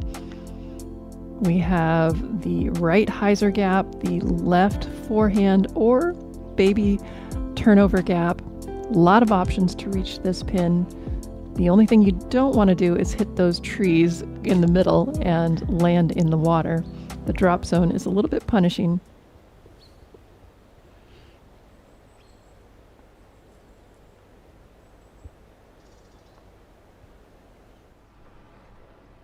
I think you were talking about it earlier, but I'm still shocked that this is a traditional golf course at one point. Yeah, I cannot imagine trying to hit these lines with a golf ball. Fantastic. Beautiful control. That's the shot that he's really improved on over the past year or so.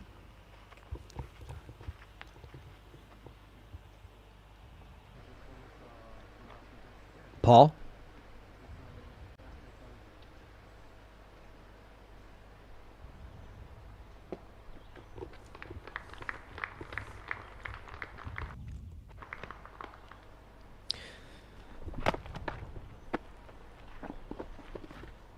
Saw Ezra go with that hyzer on the right side. Kind of a rare line. Onto a likely looking to go. Bit of turn. Surprise. I'm wrong. I think it's a cool line, especially if he's going to go with that flex. Something super overstable. I'm happy to be wrong.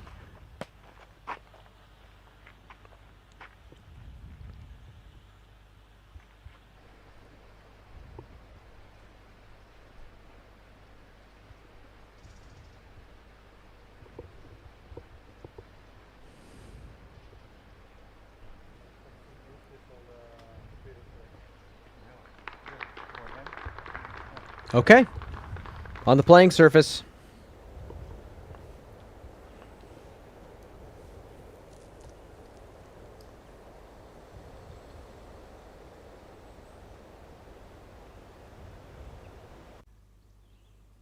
Let's take a look at this just absolute dime from Ezra. Just a very subtle turn.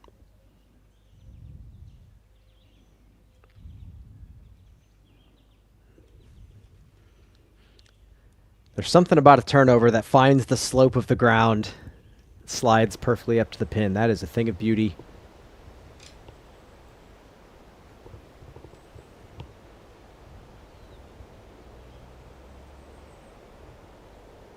Brian, you've mentioned a couple times that half of the traditional golf course was sold off. So there still are golf holes out here. And when I played my practice round on Tuesday, hole 18 for the disc golf course was not available.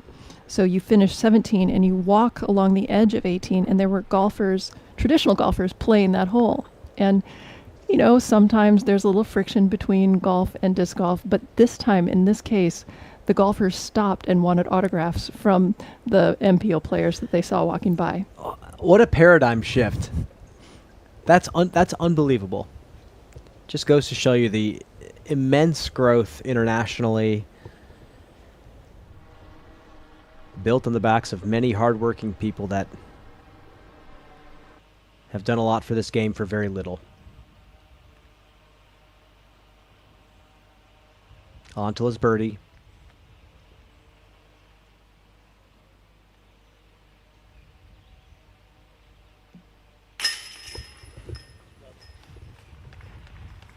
You bet. Slope behind the pin, circle 2 look. And from circle 2 this season, Nicklaus has not been a shining star. He's 58th on tour, only 22%. But that's the stroke that I remember. That one was a little low, but another unfortunate spit out for James.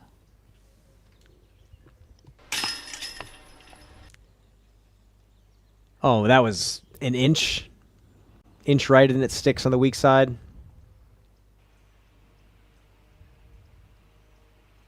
Now Macbeth, birdie. It's good.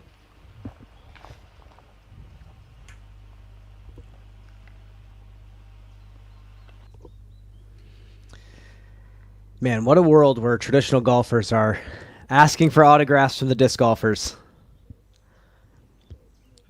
Quick commercial break as they make their way to hole number 14. We'll see you soon.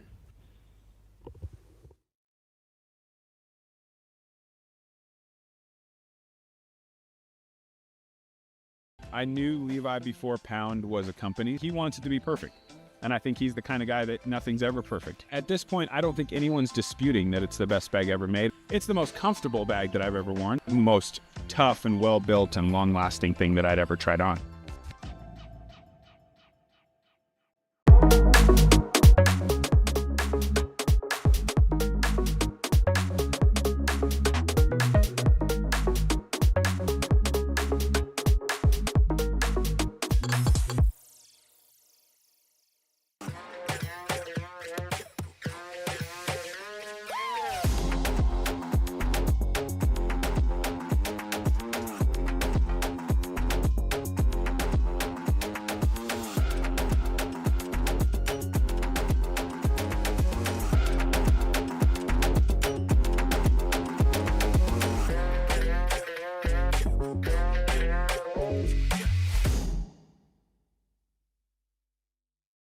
Let's send these boys back to the lobby. Get on. Oh, Grandma's got a hot kettle for that teabag. How did you get so much energy from a candy? One Shot is no ordinary candy. It only has 4 grams of sugar, and the nootropics help prevent jitters and crash. Grandma, do you think I could try one of those one-shot energy chews? Oh, sure, honey. But if you come for the queen, you better come correct, Sprout. I'm the OG. Got it? Got it. Level up your energy with One Shot. Grab yours at oneshotenergy.com today. Experience is the greatest teacher, and I'm so blessed after 40 years and 150 so courses, every project I'm still learning. I think when you get down to it, a lot of it is about vision. There's the vision for individual holes. There's the vision for the property and what it can become as a course and what it can become as a venue. And then there's the vision for what disc golf can become. Welcome back. Lead feature card. Now on the tee of 15. Ezra Aderhold up 2 on Paul Macbeth. Niklas Antila with 4 over James Proctor is in a dormy situation. Proctor must make something happen this hole.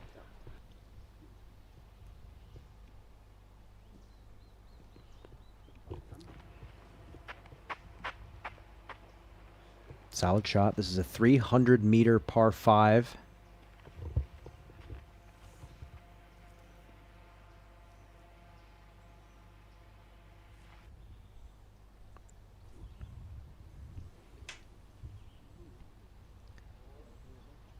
Leaking left.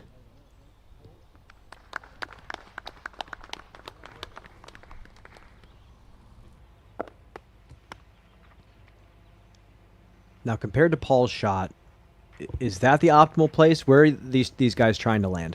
It doesn't really matter as long as they're in bounds here. This is just a little chip into that embankment, just setting themselves up for another little chip, which then hopefully sets themselves up for a good shot into the basket.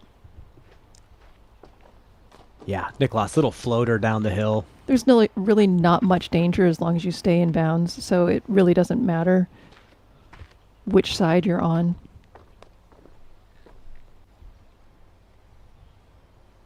Proctor needs to make something happen here or the match is over.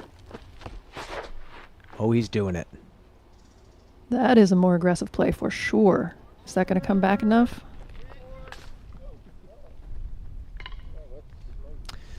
Don't think so. Oh, that's a red flag for James.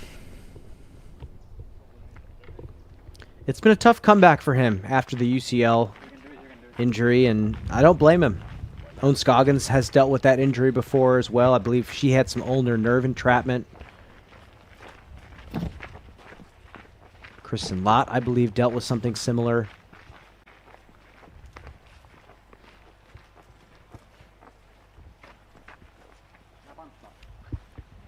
Niklas still has to earn this.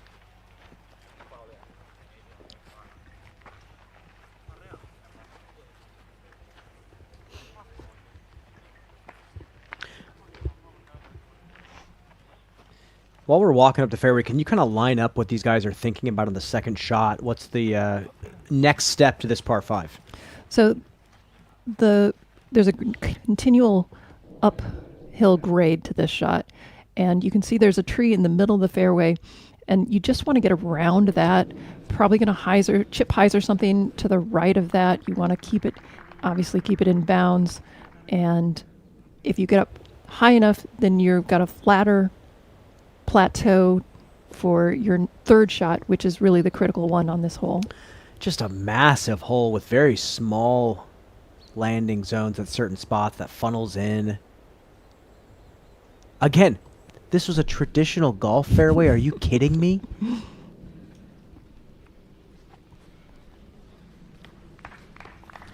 Nicklaus chip hyzer just needs to tie the hole, and match should be his.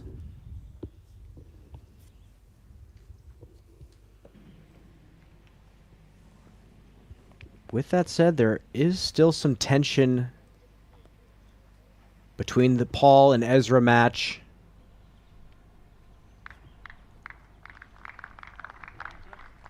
Very laid back second shot for Ezra. He's in the driver's seat right now. Paul's going to have to make something special happen.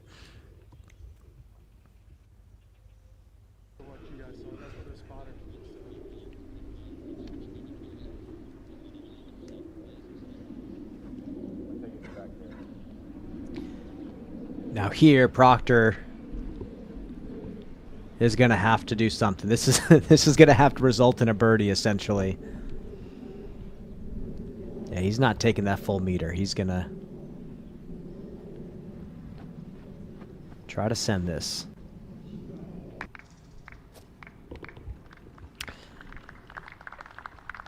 A little too low.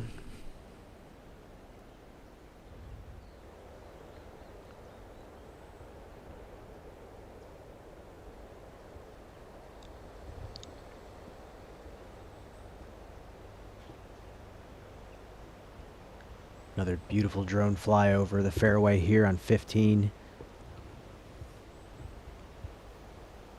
Numerous players saying that this course is their top course in the world. Anthony Barella recently just said it's his top favorite course.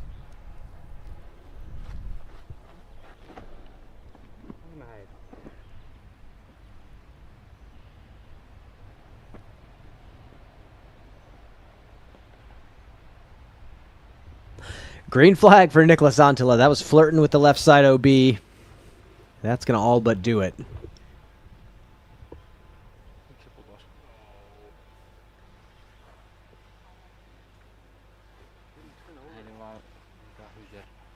Proctor has to throw this in.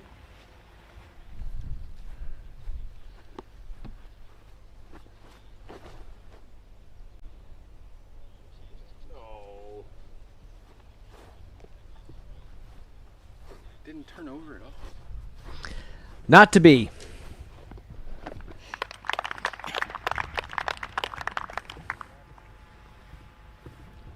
And with that, Nicklaus is going to be taking his 7th win of the match. He's going to have beaten James by 5. Commanding victory.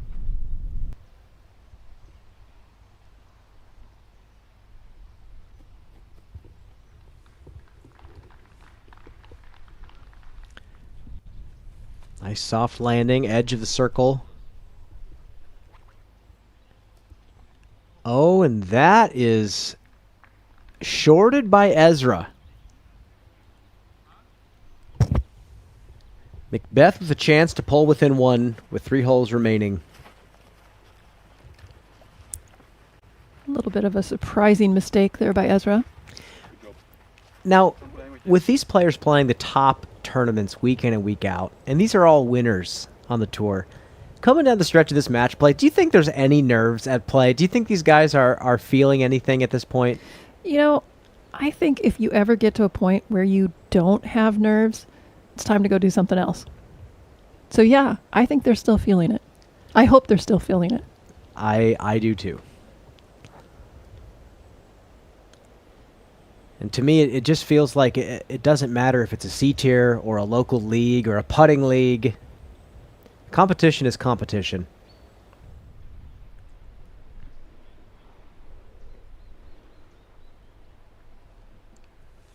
This is for birdie and to put some pressure on Paul.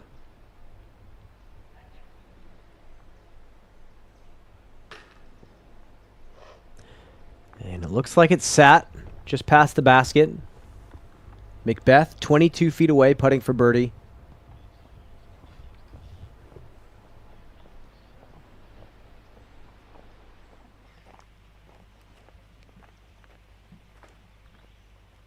Are you guys just picking up?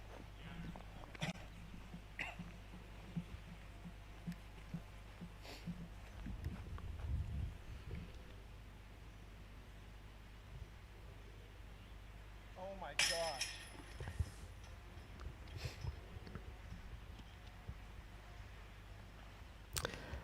Wow. A little too casual on that.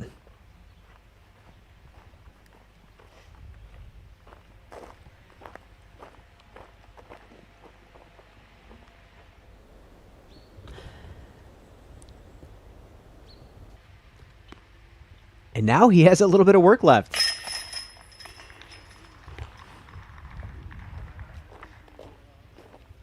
Stays in the basket. Does not seize the opportunity.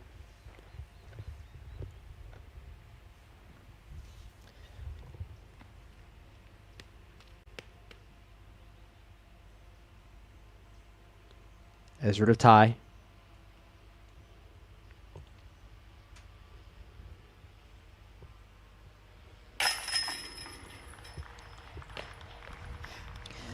And I can't help but remember Paul Macbeth coming down the stretch at Waco earlier this year. Such a dramatic finish. Multiple players in that top card looking for the win. Macbeth with an opportunity on the 16th. Misses the short circle one putt. Had the opportunity, couldn't capitalize. And then now even coming down to match play. Those little circle one putts that we never used to see him miss are giving him problems.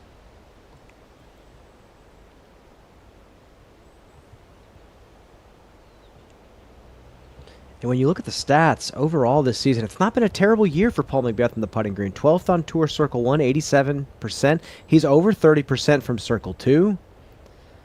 But then you look at some of the other statistics. Park jobs, 31st on tour, 15th on tour, circle 1 in regulation. That's about 5 less opportunities per tournament than the top guy, Gannon Burr, at 52%.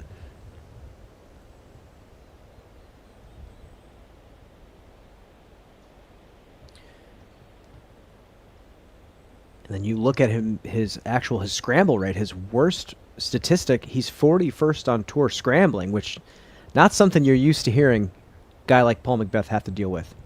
Here on 16.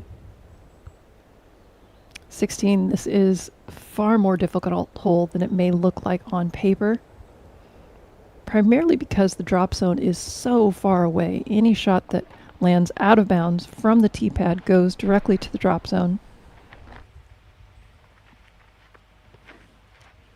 And it's just kind of that magic putter that Ezra's been really connected with. Just got that slightest bit of understability.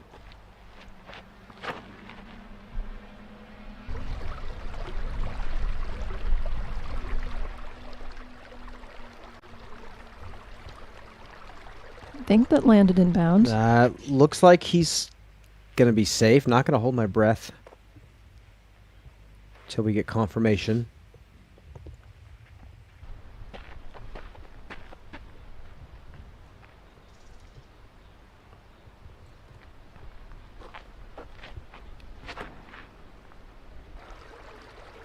Paul's got to do something.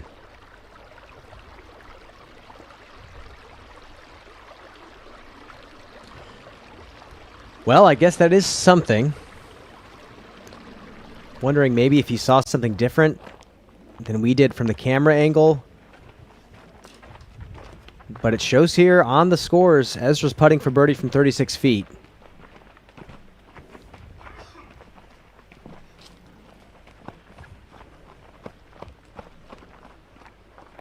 If they tie this hole, there's going to be a dormy situation.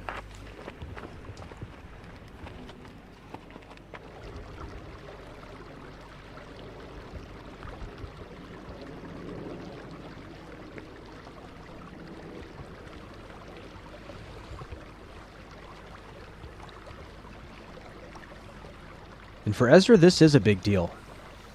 If he wins his match today, he's going to go into tomorrow feeling great at a course that he wants revenge at. And for the longest time, he felt like he had something to prove. One of the hardest working players out there on the tour. Truly embodies the touring player mentality.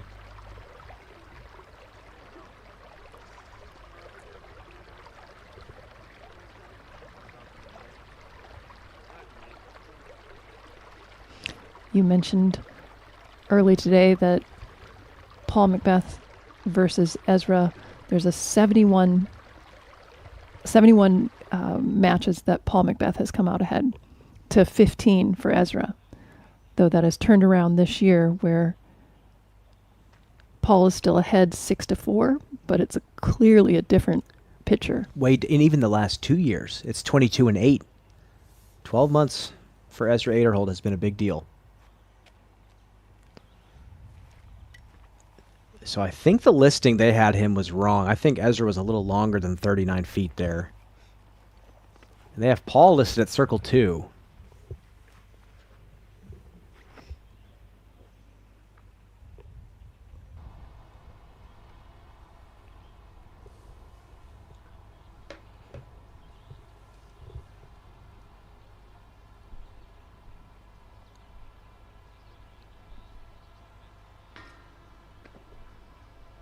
Oh no.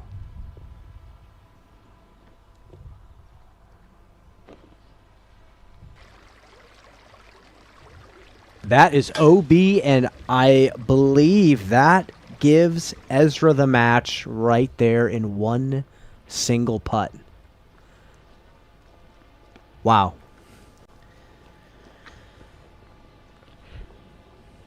It's just this tentative demeanor from Macbeth, not that laser-focused, deliberate, intentional play that we're used to seeing. Well, and he's missing left and right.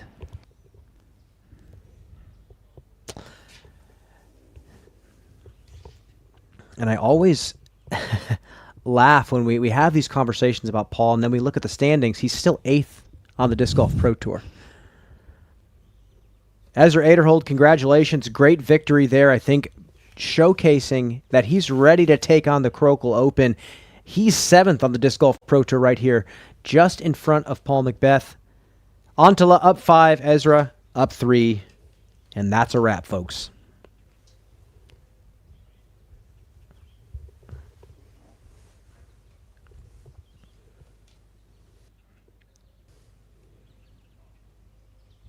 Situation where Paul just needed to make this putt, and it's not like he hasn't done this before. You miss a putt, you go OB long.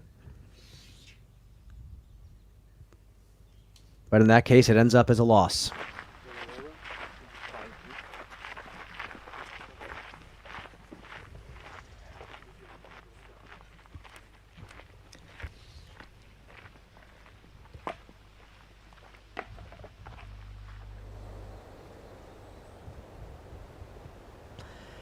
Well, JK, long day of matches, FPO, MPO.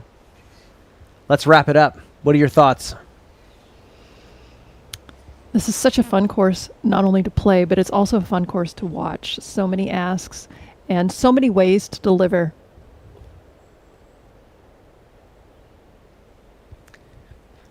We're going to throw it to a quick commercial break. On the other side, JK is going to be finishing that thought in the after show. We'll see you soon.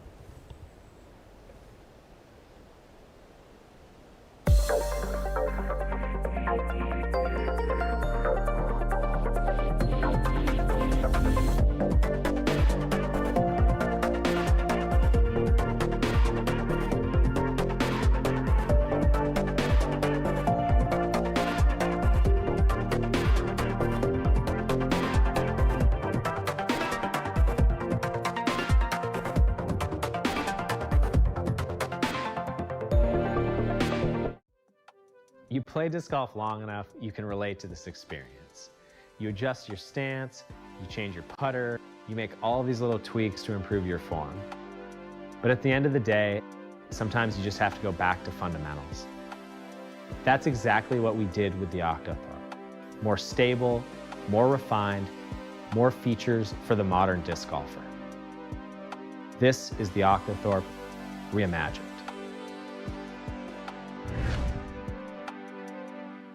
Come over here, like this way. So you're gonna line up straight to the gap also.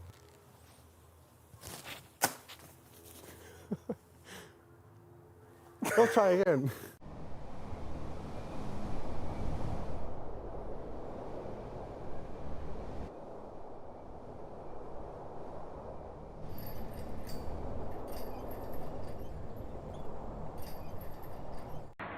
Latitude 64, the boys down here just finished checking out the telemetry you have, and everything is A-okay.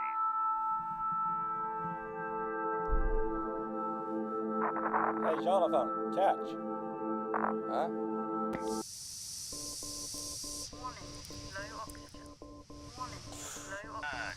Jonathan, we're getting an anomalous critical failure on your suit. Could you please confirm status? Sorry, man.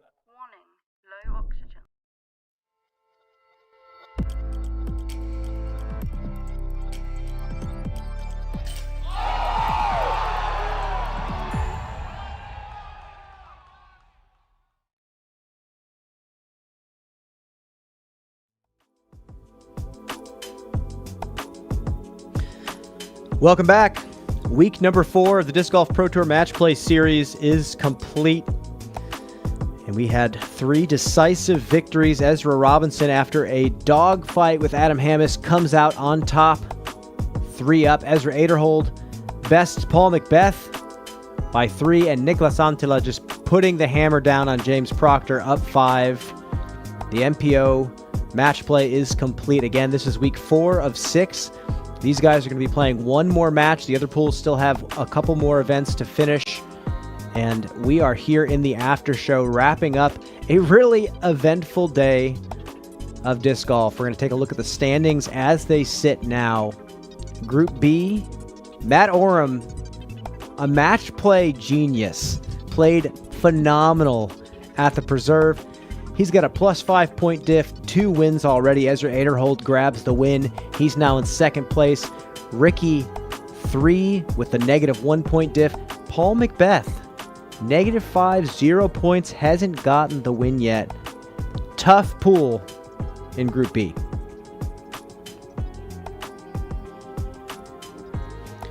And we're going to update the other group. Adam and Ezra finished their match, and that put Ezra on the board, plus 1 point diff, tied with Adam Hammes, 3 points each. Proctor, a couple of losses. In fourth, Nicholas Antila, plus 4, 6 points.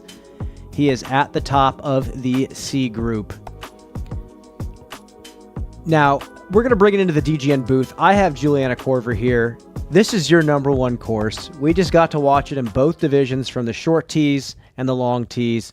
What do you make of the day? It didn't disappoint. It is beautiful to watch, beautiful to play, and we saw some phenomenal shots, a lot of metal hits, just a really exciting day. Well, the day started out, we're hanging out, we're letting the shots breathe, let everything hang out. Ace on hole number 1 to start the day, and I think you're right that it took Ezra a couple of holes for his heart rate to calm down. Exactly. I mean, I've always said that the hardest shot in disc golf is the one directly following an ace, because you don't normally have a shot of adrenaline like that flowing through your system. So it's hard to get back to your rhythm. Well, multiple things to key in on, but I think the Paul and Ezra match, to me, despite not being as dynamic as what Ezra and Adam were doing today, it felt like there was something to prove. Paul McBeth has played well at this course in the past. He's Paul McBeth. Ezra is on the come up right now. Talk about how Ezra played today and kind of what your thoughts are on how he performed.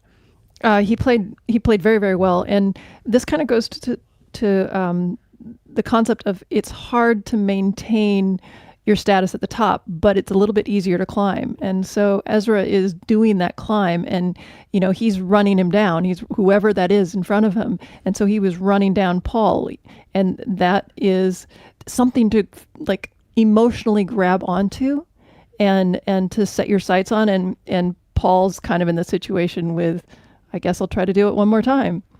Yeah, like how long does a player like Paul have to be winless for him to start feeling like an underdog again? It felt like Tiger Woods in traditional golf. You know, there was a winless streak, and then when he came back and finally won, everybody felt those emotions again. I don't know if anybody's ever going to put Paul McBeth in a situation where he's the underdog. No matter what. No matter what. And whether that's amazing because of all these he accomplished or unfortunate because of the pressure that it puts on him. And the bar that he set along with Ricky Wysocki after all those years of them dominating.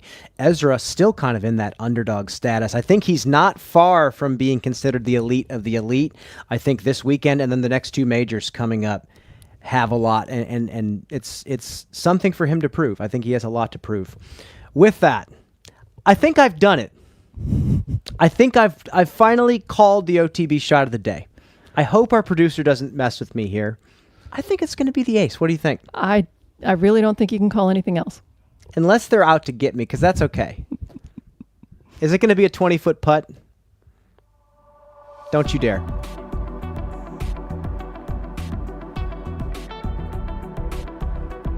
My winless streak is over. Unbelievable start.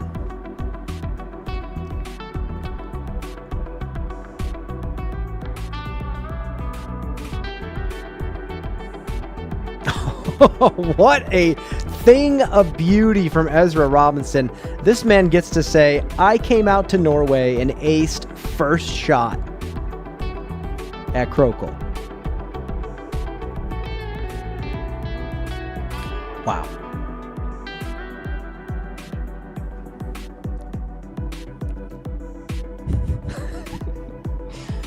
He's like, do I run it in? It's too far. I'm not going to run it in. Would have been a next level match play move for Adam to say, you got to clear it. you got to go take that out for me.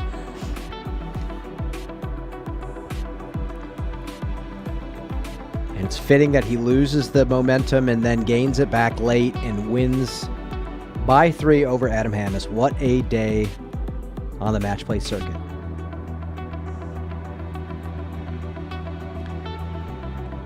Well, that was your OTB shot of the day. Thank you so much for watching. The main event starts tomorrow. Round 1 of the Krokhol Open. FPO coverage starts at 10:30. We'll see you then, folks. Good night.